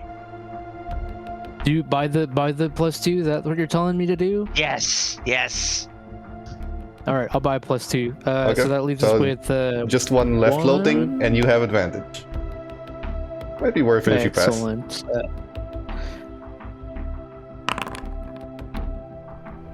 Nope. No die. Would you like to push? So even with advantage. You know what? It's the middle of the day. Lance is yeah, I'm gonna push. Go for it. That Success will and a failure. earn you... It's still a success. That'll just earn you a stress unless you'd like to use the last +2 to cancel that stress. Oh no, I'll keep the stress. Okay. So take one stress. Lance is no stranger. When you point out, kind of stops. And there's a split second where he's pondering, but he really doesn't want any issues with the Blade Runners, so he just... You know that you mentioned it, if you're looking for people out to do bad things, I did not have one. But there was a man who came in here looking for a monomolecular edged blade, very high quality thing he looked for. I offer him other sorts, but he says he wants one very sharp and new. I don't have new. So he go off buy something else. But he came here looking for blade. Nexus 9, in fact. He presented himself as Nexus 9. I don't feel comfortable selling Nexus 9 on street sharp weapons. I do not have name because he bought nothing, but I do have face. Yeah, I get for you. He goes back on his datapad and flicks you the face of a person over. A blonde man, kind of long-ish blonde hair. About built to be maybe his mid-20s to late 20s. That is all I have, otherwise you have normal scumbag with buying normal weapons to do normal gangster things on street. I don't think Blade Runner are interested. Well, it's two customers that's two flavorful customers, but I got a third one. Does the name Julius ring a bell? Julius... Leave. Skyler. Hold on one second. Skyler. Yeah, Julius Skyler. The editor of Guild Magazine, he came in here asking for a 357 subcompact. Said he wanted to go kill replicant bastard in his words. And Anders have policy, if you openly admit to planned murder, Anders not sell you weapon. It just seemed like good business sense. So you did not. So you have not, or never have sold a weapon to Julius? Never. The one time he come to shop, he go in drunk, looking for subcompact, demanding it, proclaiming he is going to kill Nexus 9. I say no. If you're going to openly admit to murder, I sell you no weapons. Anders never become accessory. Only unwitting accomplice.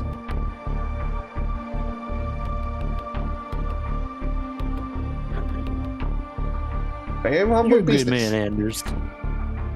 You're a good man, and you run a legitimate business. So keep your mind, and we'll get out of your hair. I tap on the table as I look to Echo, and I say, "I think we're done here, Echo." Always happy to help Blade Runners. He just gestures. And if you need any equipment for clandestine operation, come to Anders. Just kind of gestures to all of these weaponry, like 12-gauge shotguns, automatic weapons, assault rifles. Yeah, everything you could imagine under the sun. Just ready to use. Say, well, if we ever go to war with the replicants, I know just who to call. War not profitable for Anders. Anders prefer small-time gang violence. War means people die. War means people raid shop. Raid shop, I don't like. If you ever need anything, you come by. Sounds good, man.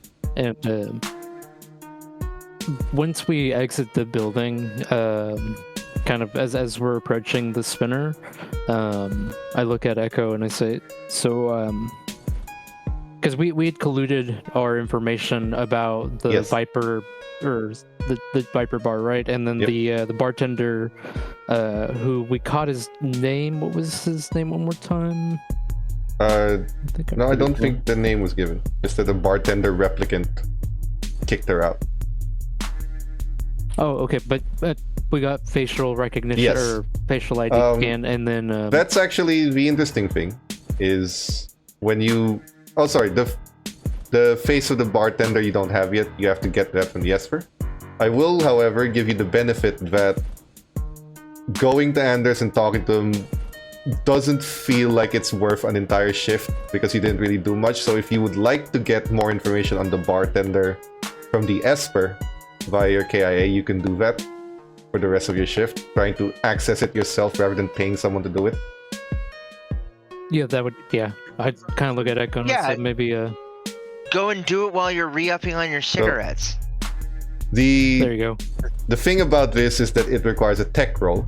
There are two of you, so I'll allow you an advantage for the assist, whichever one of you wants to roll the tech. Alright, Nita's good with tech. I'm with okay connections and tech. I'm a D. Hey, DM. Yes. Would it be possible, in like just saying this right now, we don't need to roleplay it at all. Yeah. But like basically being able to, after the pastry thing, can I have gone while before I came and met up with her again, with EB again? Can I have gone and checked in with the people at forensics to try and get cross-referencing done on the different things? I think just kind of save time. I think Lance sent that forward, but that'll take the end of this shift because that was sent at the end of shift 1. No. So- I mean the list that we got on our KIAs from that stuff, like cross-referencing supporters of replicants, right. old people from the Tyrell Corporation and all that stuff, and people who that kind of thing. Sure. So a promotion point to get it going with a connections roll. If you want advantage in the connections roll, you will spend an extra chin. Otherwise, I will go ahead and just use a promotion point. What do I need to roll again? Connections, you said? Connections. Okay. Then we can put that in the pipeline of shift 2's work. I will actually, if you'll allow me, GM, I will actually hit up LT on the holo, and I will be like, hey, can you put in a good word at Johnson's desk? I need to get some things done from the stuff we collected at the Wallace Corporation, and I don't really feel comfortable going to see him. He always has that weird look of his eye, and it always puts me off and everything like that. You know that. He's got that lazy eye and everything like that. It always weirds me out. I look at it. I mean, like as we're talking, I just say, "Yeah, you can roll. I'll make a connection for you, kid." Yeah, thanks. So, George will take out the promotion point, and Lance, you can try to connect. See if they're willing to help. Hey, perfect. There we go. That's officially in the pipeline. So, thank you, LT. I appreciate it. I owe you a drink tonight. Okay, I owe us all a drink tonight. Perfect. So, and just kind of like. Sorry, back at it. I still need Lance to roll the tech to access the Esper information. Yes. Sorry, thank you for letting me do that. No problem. Nice. Cool. For the record, accessing the Esper is not a small task. You are looking through a mountain of data and footage, and everything that LAPD can record is there. And everything they can record is basically everything with a camera. And you have to go through all of that. It is a time-consuming task. Yeah, I can imagine. So while you guys are parked in the spinner, scouring through Esper data, George and Evie are heading over to Fat Mo's Diner. It is one of the last bastions of good old Americana, the red and white striped diner, the candy striped outfits on the waiters, and the man behind the counter who looks a little miserable working here, but you know, a job is a job. And he just, when you open the door, there's a little bell that just rings, ding, as you come inside. And the guy just looks, welcome to Matt Mo's, where we'll fatten you up. What can I get you? Yeah, can we take a booth right over here? Go ahead, someone will be with you. Can we get 2 coffees and 2 of your house choice best pies? 2 slices of your best pie, 1 for each of us. Yeah, no problem. He just thanks. Sends you. You can hear him just yell out in the back. Says, 2 house pies and some coffee. And there's just a bunch of people working in the kitchen. I thought that we were supposed to be looking into leads. We're eating. Oh, we are, but one thing you will learn, my dear, is you have to linger sometimes, if only to put on the best guise, shall we say. While we are eating, I will be using. And he pulls out of his bag that he brought with him a little laptop, and he says, while you are eating, whichever one of us is better at working computers, I'm pretty decent, but I'm not great. We will be checking the network logs. But I figure there's no reason why we can't have some type of pie or other while you're here. After you have so many things you need to experience. And I want to be able to enable you to do so. I am kind of full because I just ate 4 to 5 different pastries. Okay, now here's the thing. I don't know how tall Evie is. How tall is Evie? That's a really good question. Is she like 5'9" or something like that? I would say, yeah, 5'9". I'd say she's a tall girl. I'm kind of thinking she's like 5'9", like 150 pounds, 160 pounds. Yeah. Or at least from appearance. Yeah. George is he's like 6'2". He's 285 pounds of solid muscle.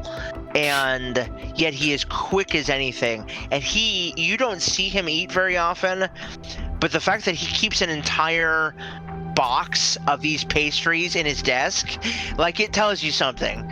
And yeah, he is a linebacker. He's a linebacker basically in this thing. And he's like, there's always time for pie. There's always time for pie. You gotta bulk up, girl. I don't think that I need to bulk up more. I'm pretty strong. He just puts his hand on your hand and just says, I'm joking with you. I'm joking with you. You can do what you want with the pie. If you don't want to eat it, I'll eat it. Okay. Sorry, I'm still getting used to human sense of humor. It's okay. Okay. I'll open up the laptop as they bring us our pie and our coffee. There's a waitress who approaches on, like, again, very classic style roller skates. Sort of moves, spins, breaks with a tray full of food.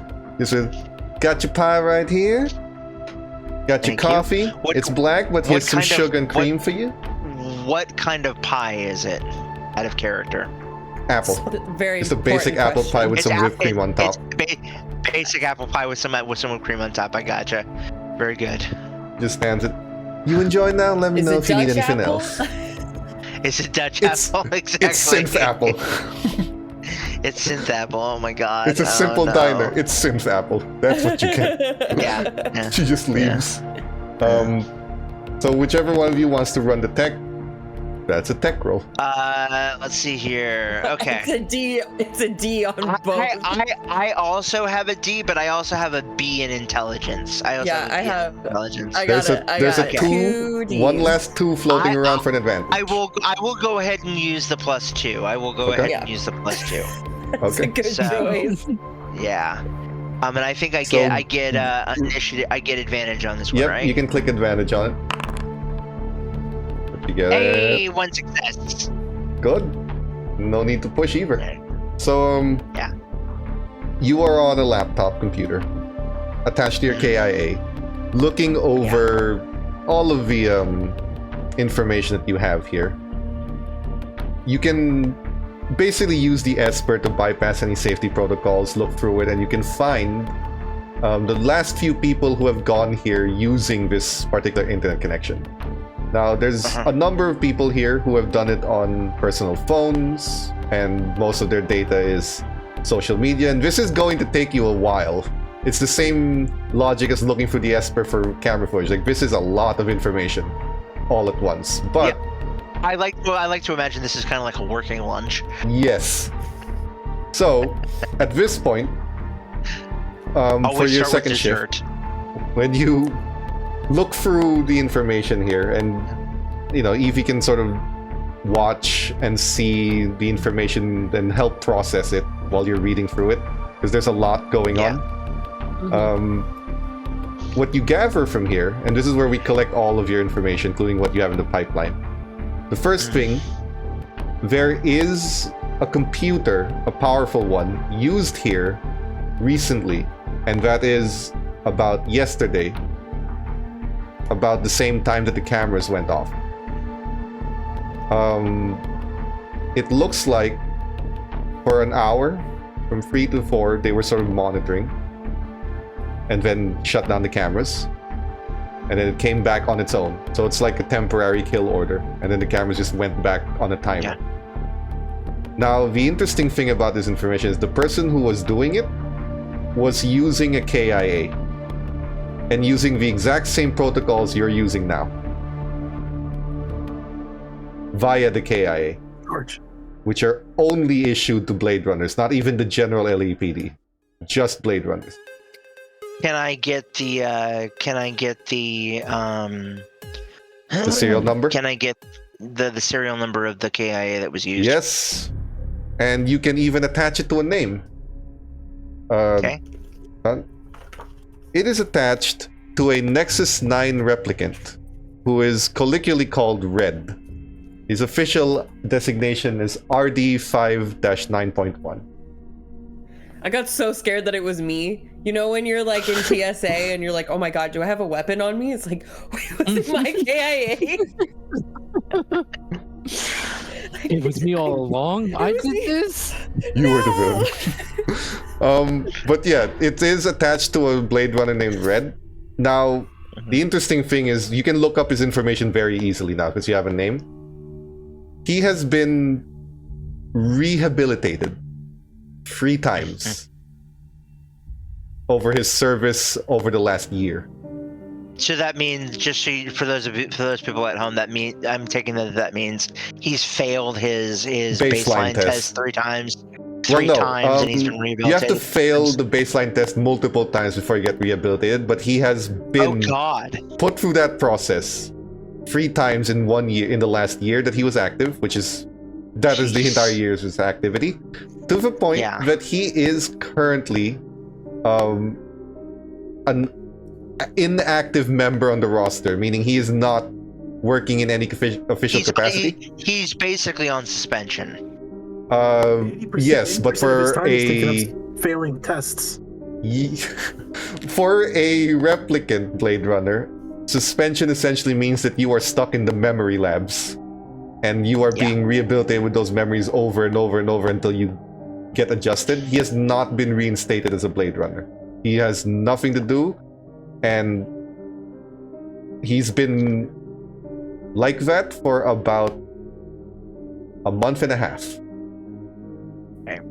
I will look to Evie and I will say, make particular note of this last entry, 1 red, and I will issue the actual full designation, and note that he's been in rehabilitation now in the memory labs for about 6 weeks, which means he couldn't have done this, but clearly someone is using his sin to be able to commit these crimes.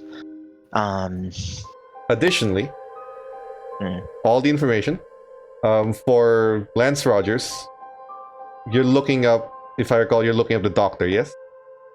Or sorry, no, you're looking up the bar in the Viper. This is where information becomes pertinent to Viper, because he matches the replicant that came in looking for a sword. The face.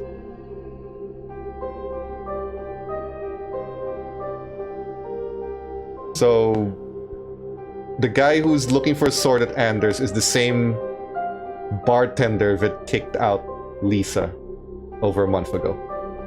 Or just a month ago. Interesting.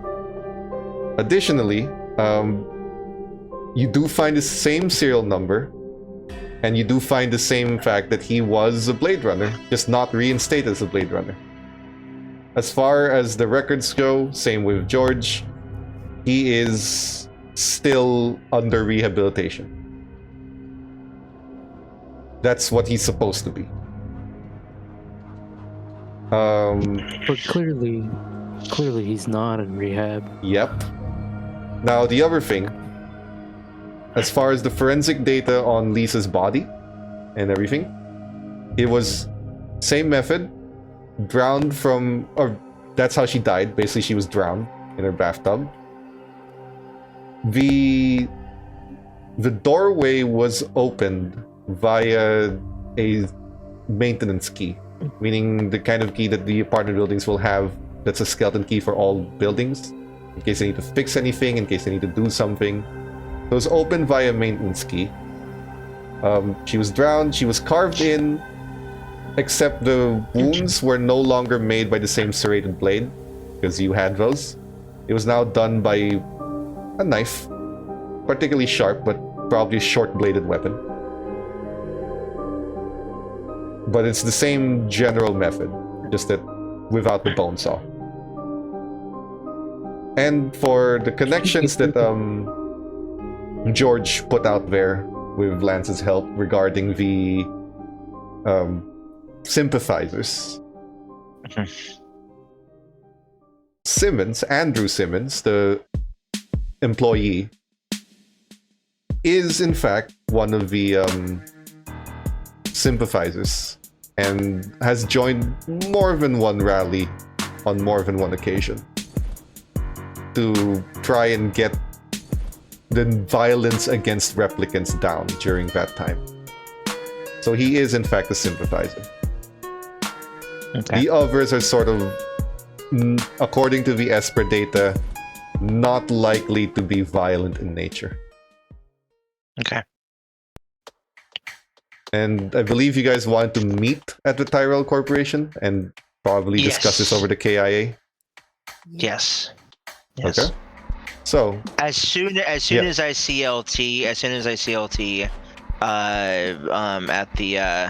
at the thing, I will take out my flask, which by the way is filled with at this point probably 7 ounces, because it's about the same size as my own flask. He will take out a 7-ounce filled flask of Glenfiddich 12, which is a very nice single malt Scotch, and he will hand it to you and say, "You look like you could use this." Oh, you know I don't drink on the job. And other random shit, I tell myself to go to bed, and I grab the flask, and whatever's left in my coffee cup, I just like add the Scotch to the coffee. He doesn't care. He's just gonna go ahead and take a swig. I should ask this before you start your next shift. Sorry, just one thing. I need you to tell me if you are going to submit the evidences that you found, which is obviously the things that you asked forensics to do are already submitted because you had them do it. So the things that you would have found are the data from Esper in Fat Mo's. You also have the general information that Lance found regarding Red. Will you submit both those informations to the LAPD? What do you guys think? Like, will you file it as official evidence?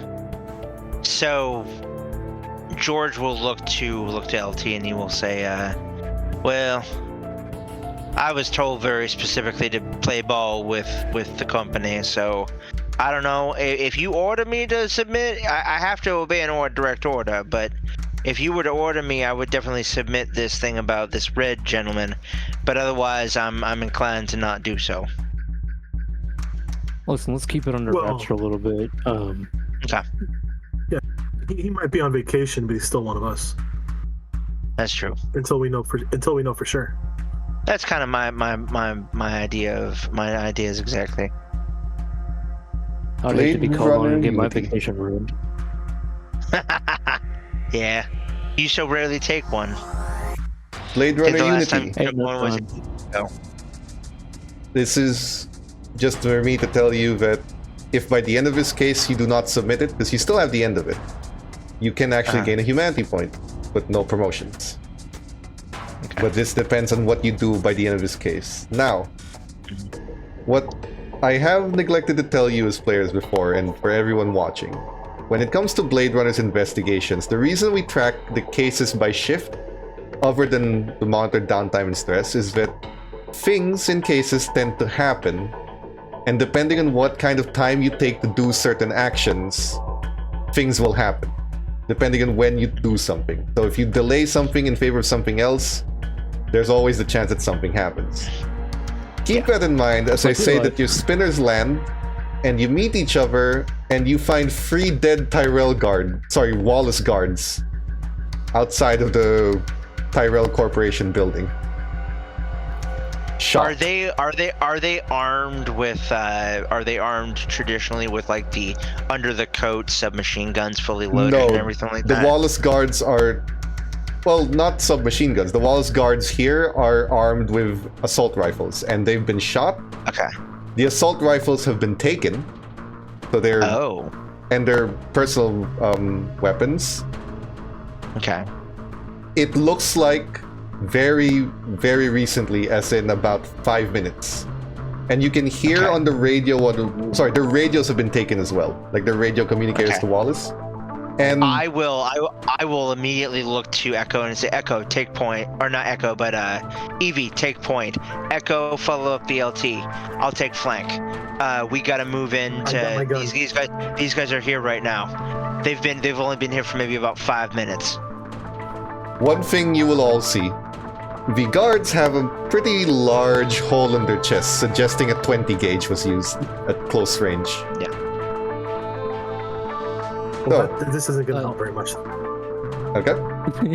You guys are heading in? That's a 357 subcompact. As Evie, I'm imagining Evie and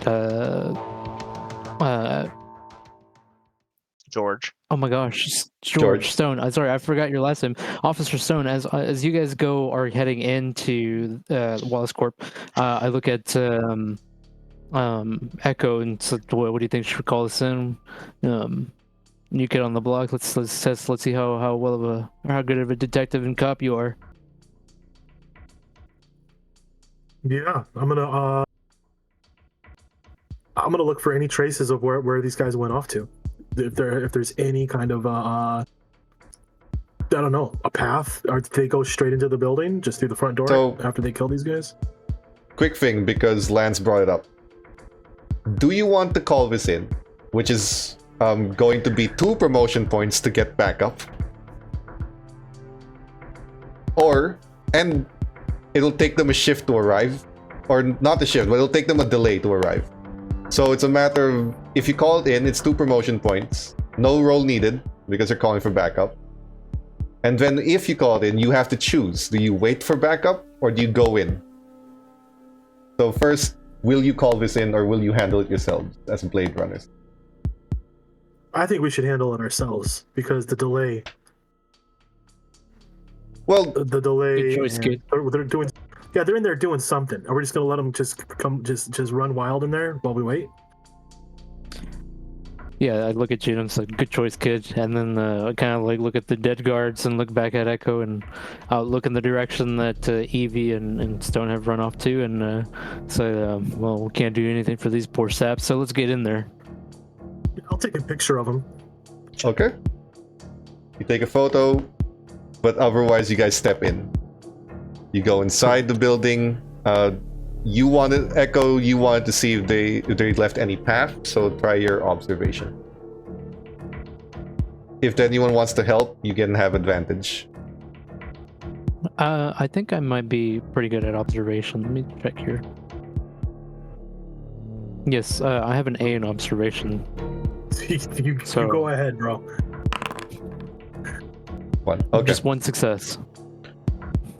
Evie's taking point. George is in the back, the 2 of you in the middle, but alongside Evie, she's watching the front for you while you guys are sort of looking for a trail. Evie's eyes are trained on any potential targets. You are entering a defunct building, so by nature you have things that have rusted a long time ago. You have stuff that's kind of like old tech from 2019s, 2020s at this point. Loose wires, more than a few insects roaming around, but you do find disturbed dust, like footsteps within the dust that have sort of dislodged from people rushing inside. Like they're very quickly going in there. You can follow that trail. Do you want to do this quietly, or are you going in LAPD hands up?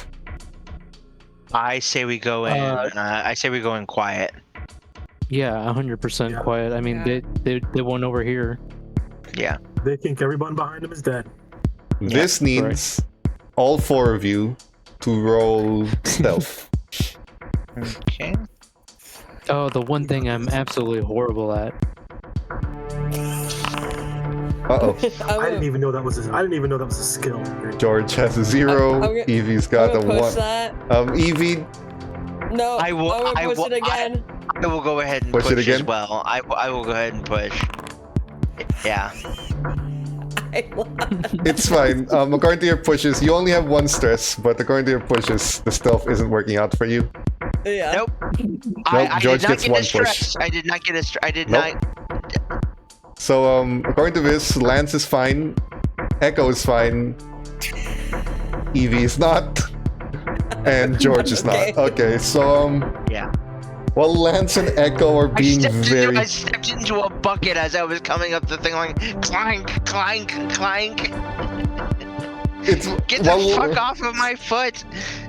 While Lance and Echo are sort of being very quiet, following the trail, it's at this point that Evie, you manage to step on a loose wire that activates an old alarm. So for about 2 seconds until you get your foot off of it, or about just 1 second, and then it stops.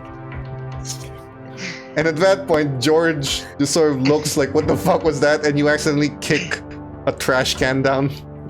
And just... and it echoes in the empty metal halls of the old Tyrell building. I just... Stop! Do we notice anything moving? You guys can now roll your observation when you're staying quiet and seeing if anything has reacted to that sound that you guys have made. 3 successes! 3. Oh my god. I'm just my eyes and my ears are dead, directly trying to observe anything that's coming our way because we just made the fucking clatterest noise ever. Well, you don't need to track anymore because George can now essentially tell where they're coming, where they are. There's a conversation in muffled voices, and it stops.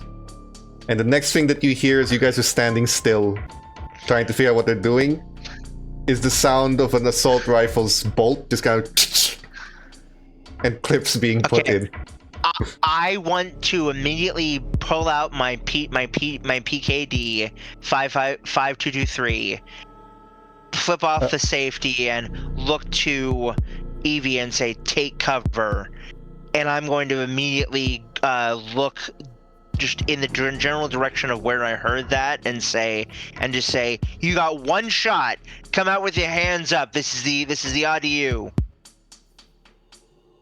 When you say that, the side where the guns were sounding from, you don't hear them respond, but you hear someone else on the other side of the building. Fuck, did he say RDU? But I thought there were just Skinners here. Run! And there's people on the far side of the building leaving. But the guys that were with the assault rifles are not doing anything. Okay. I am going to look down back to LT and Echo and say, "LT, Echo, head him up. There's people escaping from the back." Sorry. There's people escaping from the back. No. Would the folks know that there's Echo? I mean, sorry, that there's Lance and Echo are around? They know someone is. They don't know how many of you are there. Okay, then can I tap into the KIA through my neural port and go into to send LT a message instead? Privately? Yeah, you guys would have like a small radio communicator too, so you can. I will mentally tell him we got people running out the back. Head them off. Chase after him. Yep. And to get to the folks that are in the back, neither I nor Echo would need to cross the assault rifles, right? Nope, you'd be going away from them. So just real quick, we're gonna circle back in the sense of go back the way we came, out through the front door, and then run around the building. Oh no, imagine like you're in a hallway and there's the front area, and down that hallway there's a door to the right where the guns came from. That's what that's where the assault rifles are. However, there's a door to your left leading to another hallway. That's where the people you're chasing are. So you're going down left, while Evie and George basically have to stay here and handle the guys up front. I'm gonna message just to the group chat. Got it. And I'm just gonna take off to the left, towards the people that were leaving. Can the two of you please roll your mobility to chase them? 100%. And now we're dividing the team in the middle of the old Tyrell building. This is great. Always split the party. Echo, you want to Always push a good her? idea. Oh no, Echo. Oh And no. Unfortunately, Echo, there's a point of your health down as you are chasing, and you hit something, and it sort of damages your leg a bit. You hit because it's very dark in here. No lights are working. You hit something that damages your leg, and you're now sort of chasing. You'll be one turn behind. So, very quickly, while they're chasing, what are... sorry, actually, I'm not going to ask you guys what you're doing because the people attacking you are going to do something. Oh yeah, they're attacking us. Okay, gotcha. They are... You told them they have one chance. You heard it, and they decide to take that chance for an attack. Okay. Let me just do this real quick. And let's see. They Evie do not gets shot see again. you. They do not see you, so it's at a disadvantage. Old But news. essentially, Whatever. they shot through a wall. Okay, so first off,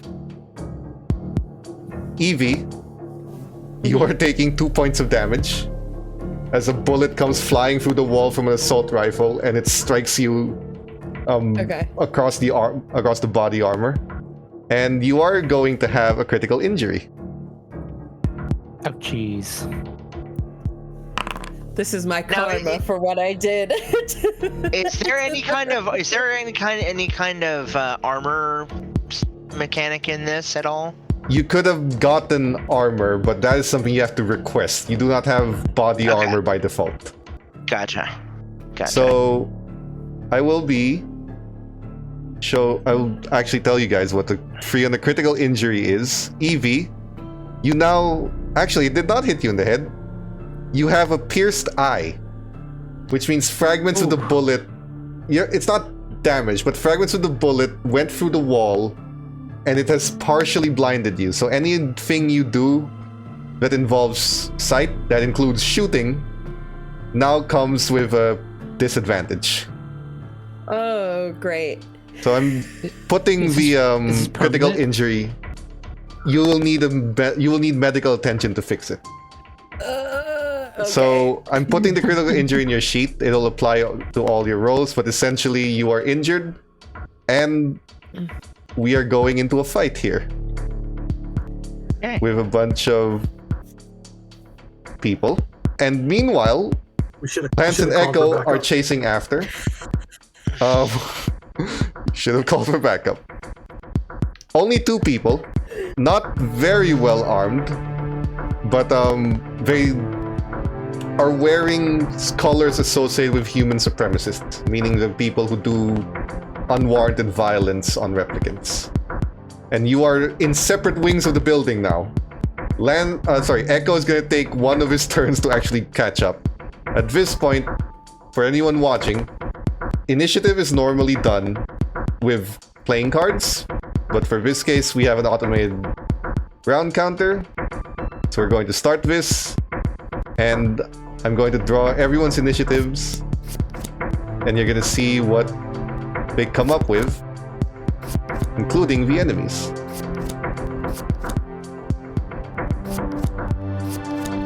For those on Forge, there's a small combat target, the shape of a gun. You can see who goes first.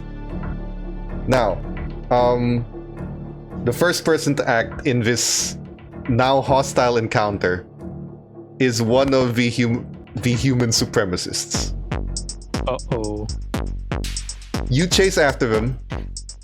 They look. He actually looks at the 2 of you and says, "Wait! We're on the same side!"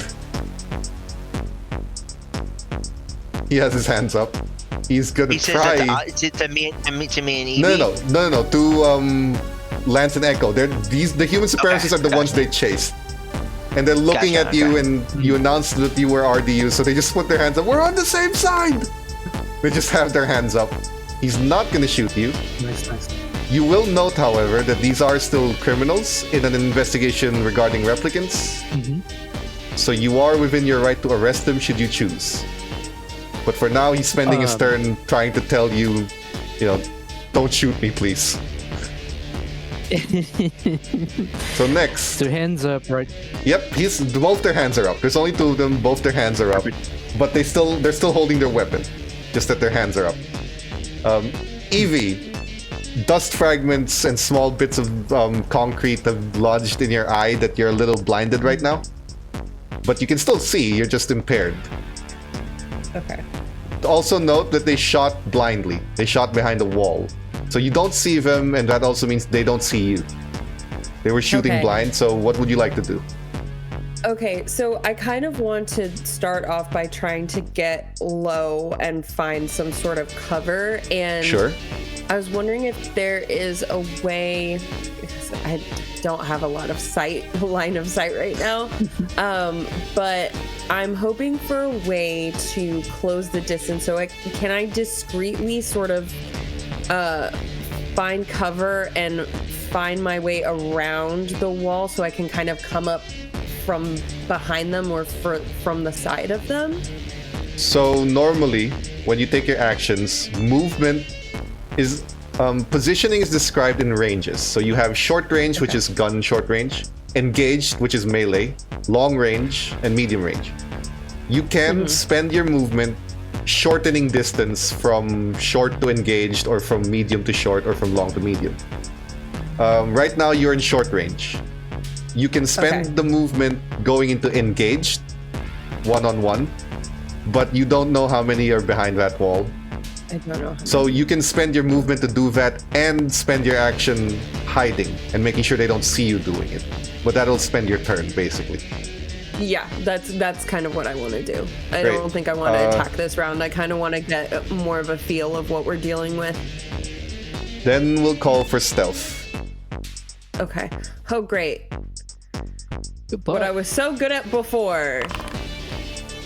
You're fine.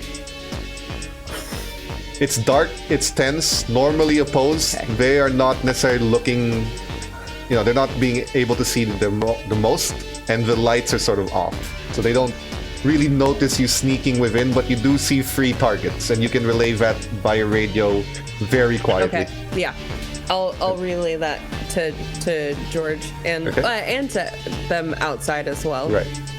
So 3 targets on your end, and Lance sees 2 targets. So Lance, they've surrendered and telling you they're on your side. If you try to arrest them, you can get a sense that they are going to be hostile. Or at least try to run. You can try to get them to drop their weapon, or you can, go straight for it and just finish this quickly. Who's gonna know? There are no body cams here. PKD is pointed at both of them. Like it just like constantly, the barrel goes back between the both of them, and as they have their hands up, my finger is like resting right on the trigger, just ready. And as they say that we're on the same side, I'm 100% sure as Lance that they no longer have any weapons in their hands, right? They have their hands raised. They have their hands raised, but the weapon's still in it. That's why this can turn violent very quickly.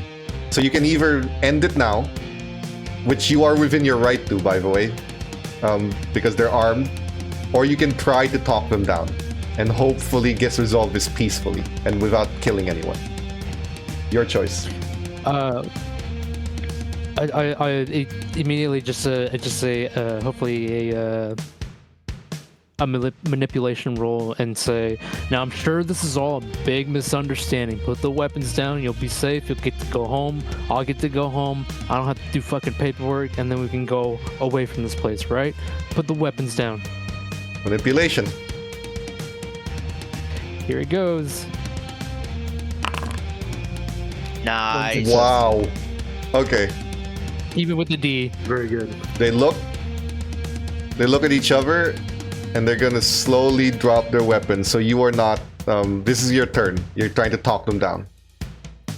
They're dropping their weapons, and then on the next, you can sort of approach them in melee. They are putting their weapons down. They look and say, "Look, man. One of the guys guarding this place was my brother. I came here to drop his lunch off, and That was my brother, man. See, now I know that there's a personal vendetta, but big boys are here and we're gonna handle this. So why don't you sit your ass down, turn around for me, both of you. I'm gonna put some cuff on you. This is just a formality, but I'm sure everything will be all right and we'll get you out of here. They'll talk down. You can arrest them. You are going to receive a humanity point, just you, for resolving this without shooting any of them. Hey, talking works. At that point, when Evie snuck in, one of the sympathizers looks to each other. They're looking like, what are we gonna do now? Fucking shoot! And they're going to shoot blindly again. So they have no sight of the target, which gives them disadvantage. Ooh. Because Evie's no longer there, George, you are also taking 2 points of damage as a bullet fragment sort of flies by the side of your torso. Sorry. It's okay. It's okay. He kind of goes, That's gotta hurt.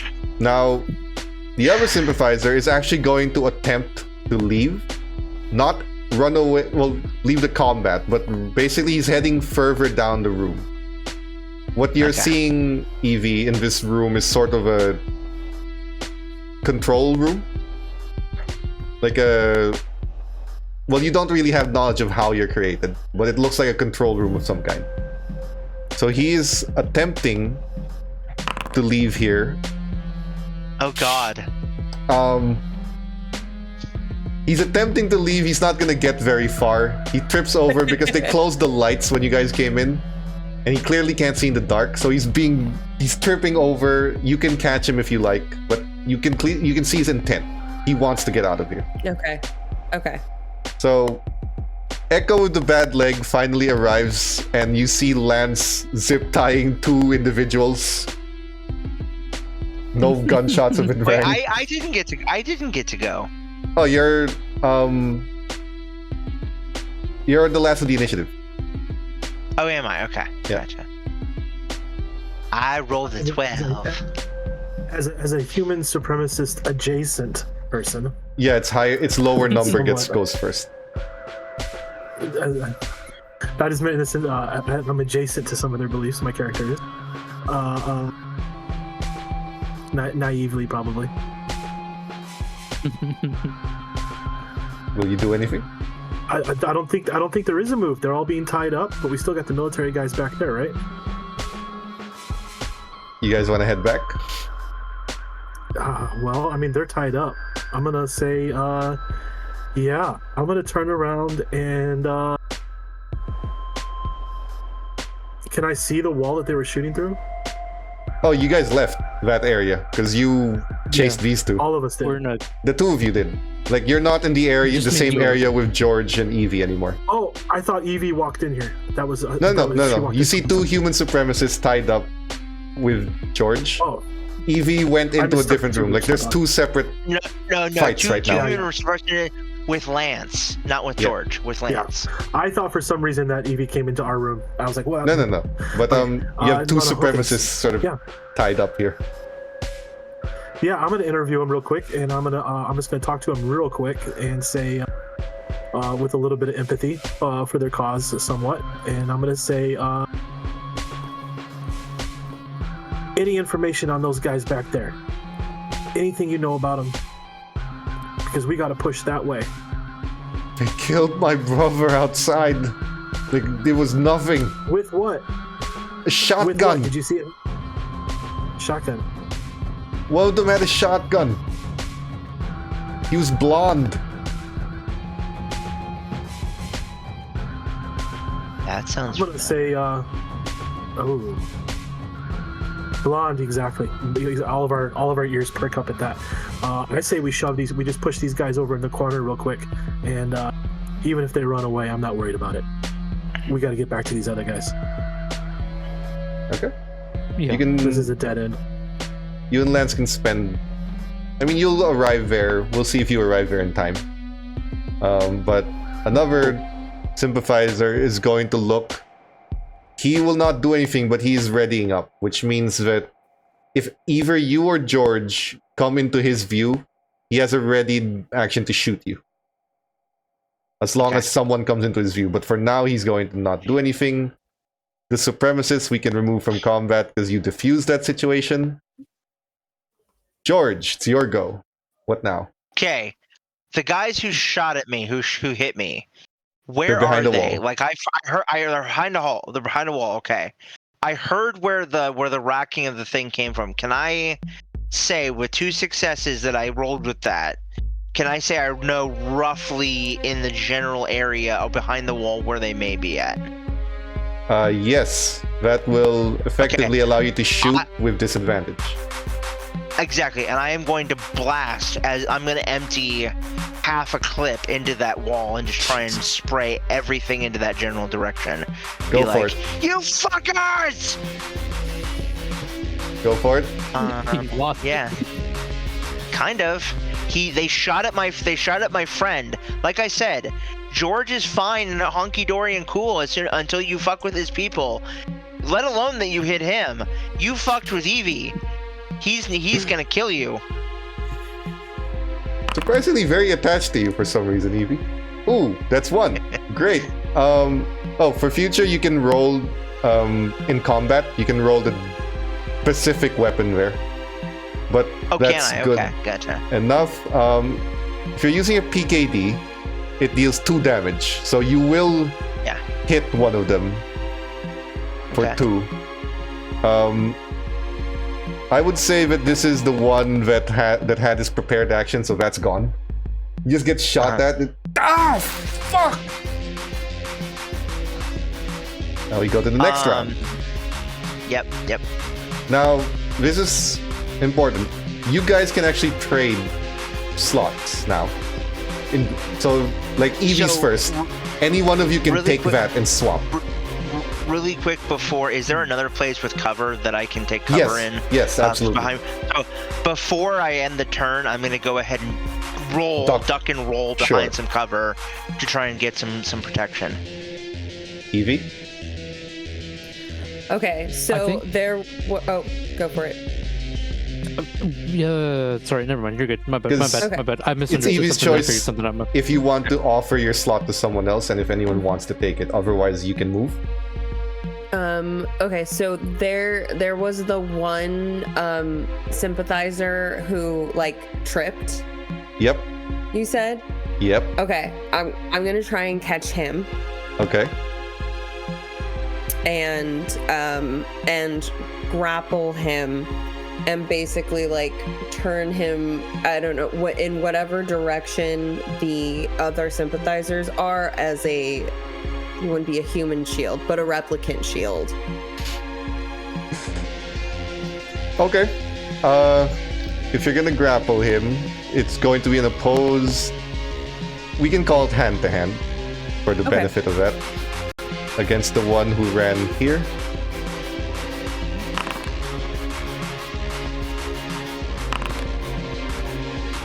You are the aggressor. You will win that tie.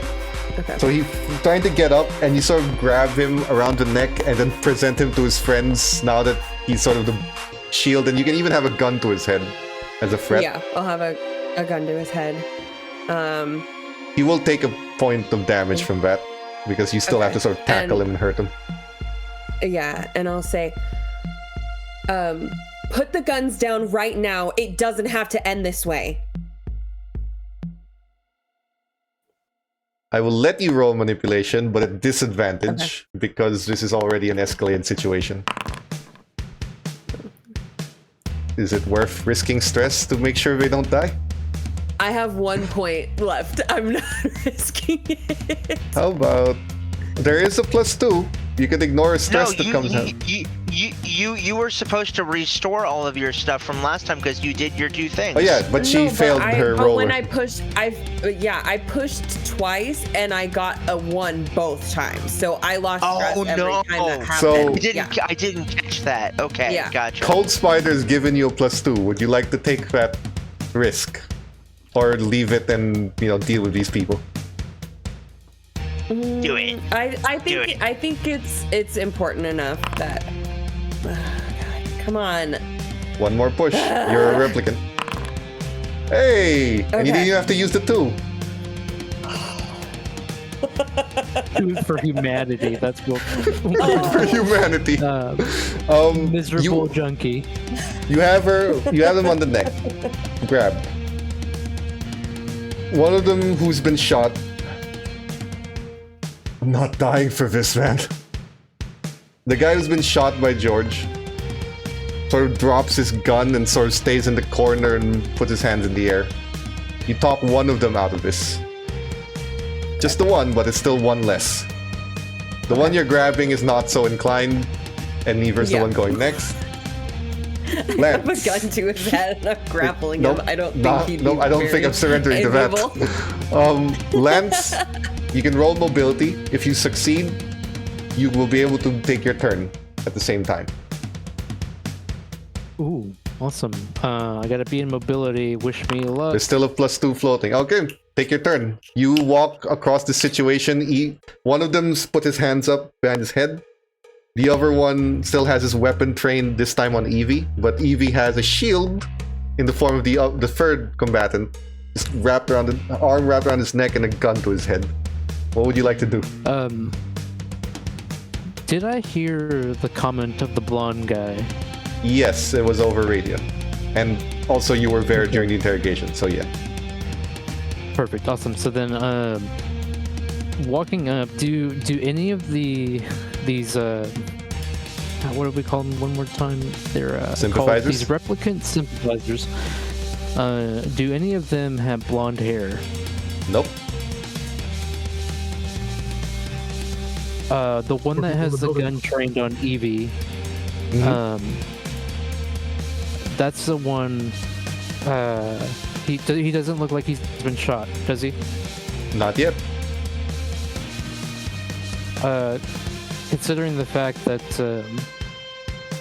that he has a gun trained at my officer, the situation is pretty dire. I mean, Evie's been shot once, and then George has been shot once. Like the look on my face has gone from just like this is just another part of the day, has gone to holy shit, my coworkers are fucking getting shot. So immediately, without remorse or expression, PKD is pointed at the one with the assault rifle and bang. Fire it. You can go to the combat tab. If you hover over PKD, there's a little D20 icon. You can roll that. See how well this happened. We're just gonna do a 44 caseless. Yep. Oh, fuck! I missed. Push it. Push it. But I'm gonna push it. 1 hit, 2 damage, right to the guy with the assault rifle. He's aiming, and then I just say, and then you shoot him. I just say, put it down. You did just shoot him. I'll let you roll your manipulation for free.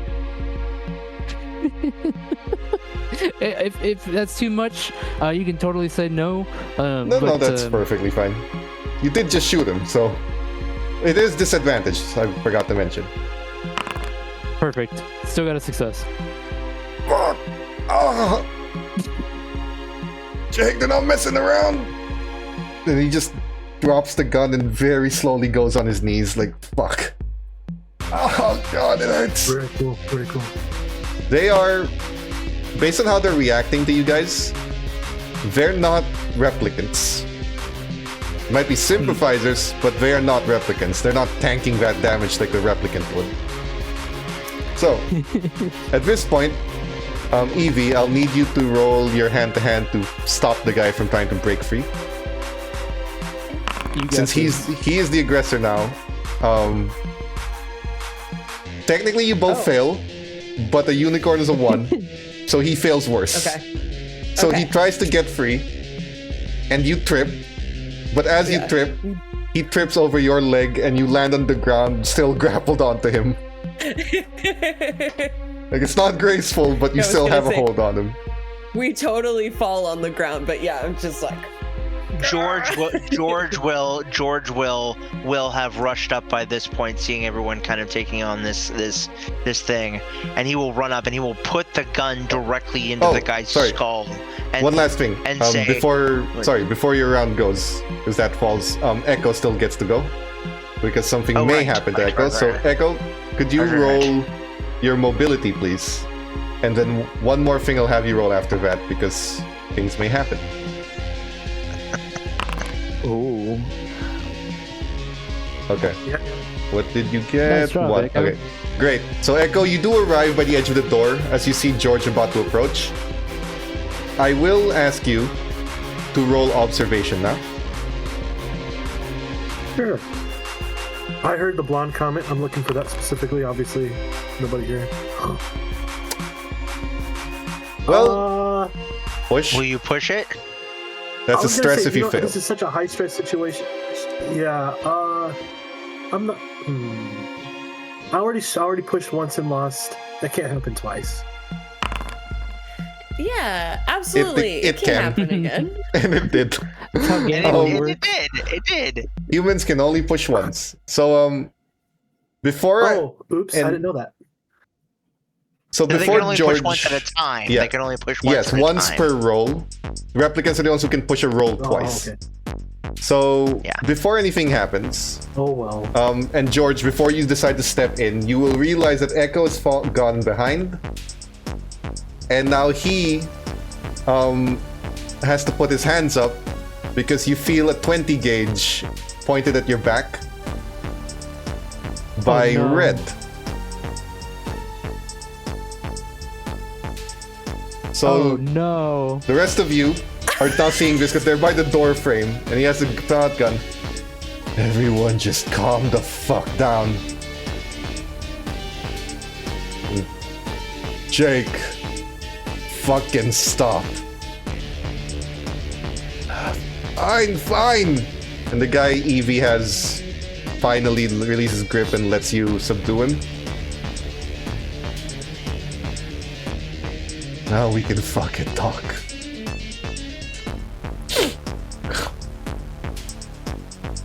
We can talk, right? He's just looking at the four of you with a gun pointed to Echo. Echo, you do, or Echo and George, since you were the last two turns, you have an opportunity to try and blindside him, but if you fail, the consequences can be very bad. Either one of you or both of you, actually. Fail 3 times in a row. Would you like to try? Because what I'll tell you that you're gonna have to do hand to hand to basically turn, twist, and wrestle the gun away from him. Wait. Is it hand to hand? Yes, if you're gonna try and wrestle the gun away from him, because he has it pointed to your back. It's one of the only skills. It's one of the only high skills I have. Hand to hand. Would you like to risk it? Does he have him in like a hostage situation? Yes. Like from speed. Yes. George will look and he will say over the walkie with his neural thing. He will say, "Do I have your permission to shoot the hostage?" That's Echo. It's the hostage. No, I know. I know. He can't hold you up his armor if you're doing that. Shoot you in the leg. So Lance, do you give permission? Or does Echo want to say anything? I'm gonna say real quick though.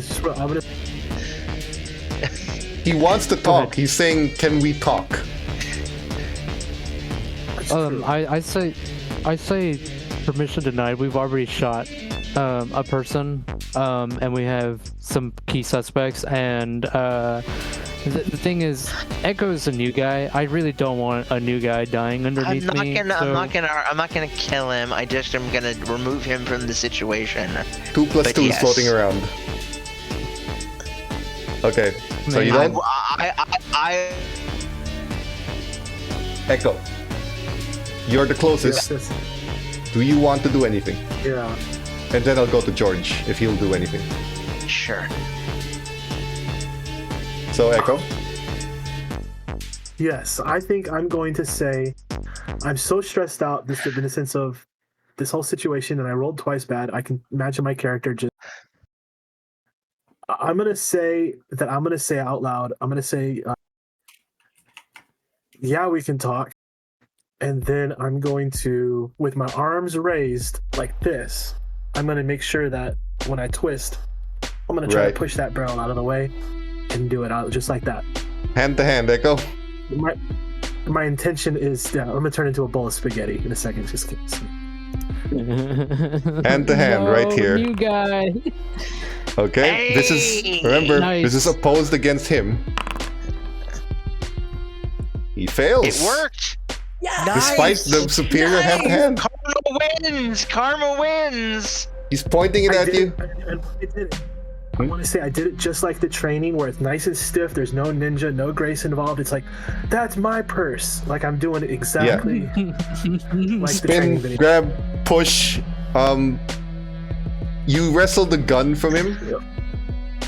And at this point, you're no longer a hostage.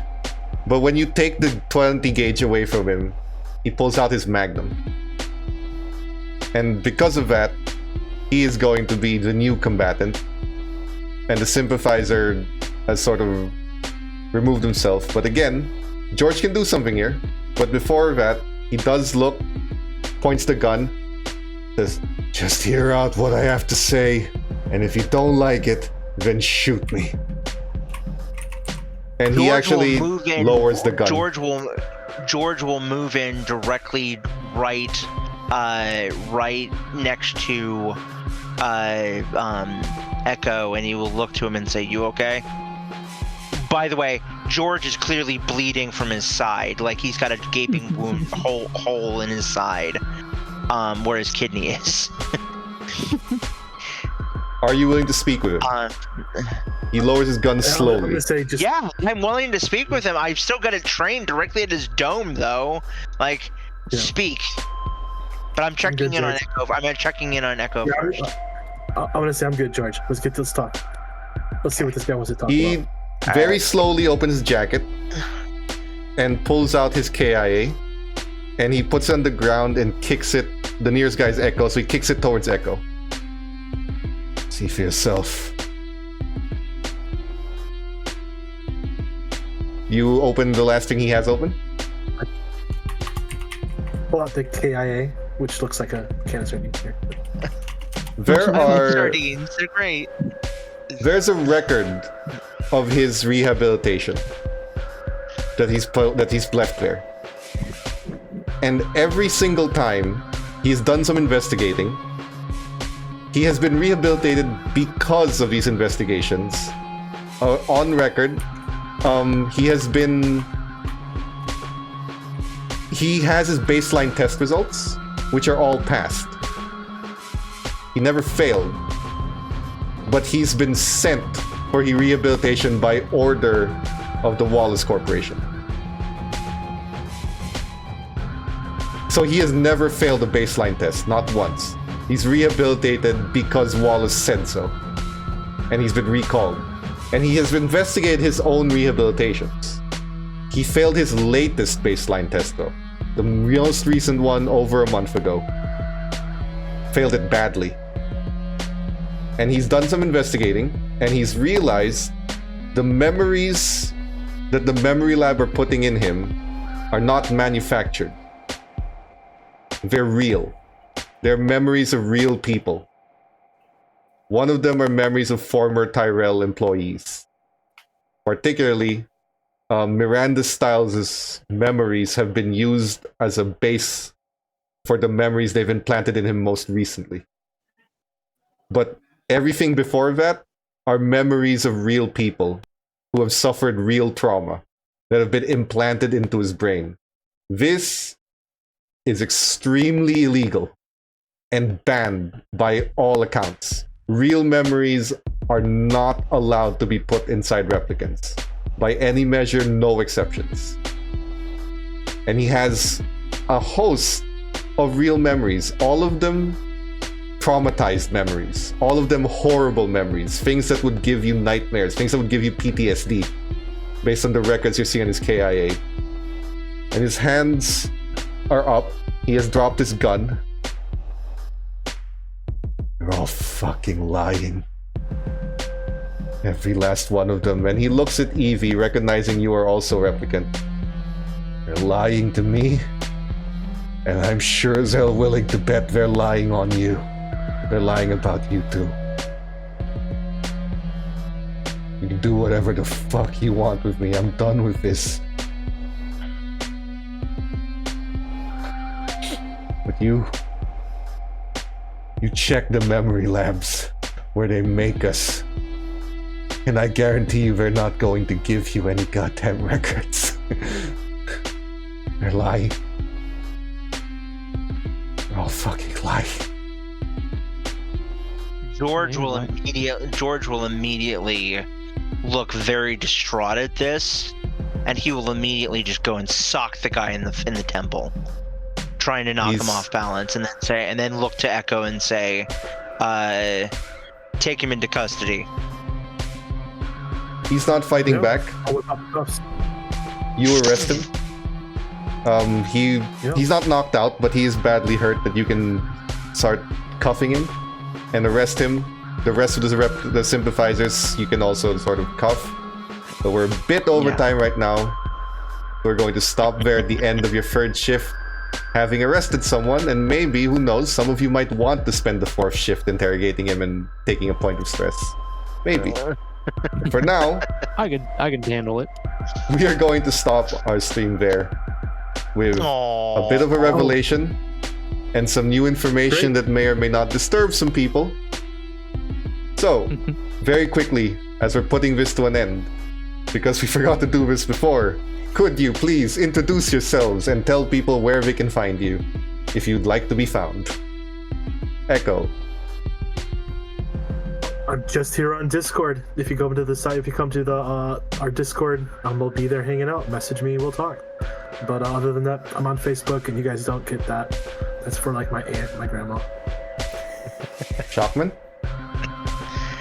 Hey guys, it's me, Michael Shockman again. Thank you so much for letting me come and join you guys again. This was great. I had a great time. You guys can find me, as I said before last time, on YouTube at both Michael Shockman and at the DM Shockman Institute. I neglected to say last time that you can find me at twitch.tv/DM Shockman on my Twitch channel. Right now I'm doing a off-day playthrough of Shadowrun Returns as part of the first part of the three-part Shadowrun Returns trilogy. And on Mondays and Tuesdays I'm doing usually early to later in the morning, I'm usually doing some SWTOR, or Star Wars The Old Republic, with our ongoing playthrough of our boy Luthien Crawl, our Jedi Knight. So that's kind of cool. Yeah, you can find me on there. You can check out all my stuff over on. I've got all my socials in my in the about section on my Twitch page. You can also find a bunch of the stuff on the description down in my YouTube. And yeah, would love to have you guys come over, join the party, and yeah, this was fun. Thanks. George Lee. Hi, I'm George Lee. You can find me on Twitch at George Lee with 2 Y's, also on YouTube, even though I don't have that many videos up there yet. Right now, I will literally be finishing my Dragon Age Veilguard playthrough this week, and then moving on to some other games, maybe some Baldur's Gate, maybe a new playthrough of Cyberpunk. I don't know. We're figuring it out. Nolan? Hey guys, I'm Nolan North, one of the community managers here at CNU, soon to be a game master for Neon Lords of the Toxic Wasteland. There is a active casting call out there. It's on Tuesday starting March, I think that's the 4th, I want to say. Starts at 7 o'clock CST, and we go to about 10 o'clock CST. That's the plan at least. If you're into old school sci-fi, 80s, 90s, weird callbacks, in your face advertisements, mishmash of all your weird favorite fantasy sci-fi genres, Neon Lords of the Toxic Wasteland is quite the game. Based on D20, it's a BNX game system, and if you ever want to find me anywhere else, just look for Nolan_North. I have all my social, or should have all my socials pretty much synced up properly like that. Last thing to note is I play Lance Rogers quite the detective. Just out of nowhere, shot the last dude. Just got tired of their shit. He's also got quite the problem next week because 2 of your people have been shot on your watch. I know. So, I know. Thanks everyone for watching. Again, join us on Cybernation Uncensored. Maybe even try to join the casting call for Nolan's game. Till then, we will see you next week. Bye everyone, and thank you. Thank you all. Bye. Have a good night, everybody. Bye-bye. Take care. Cybernation Uncensored.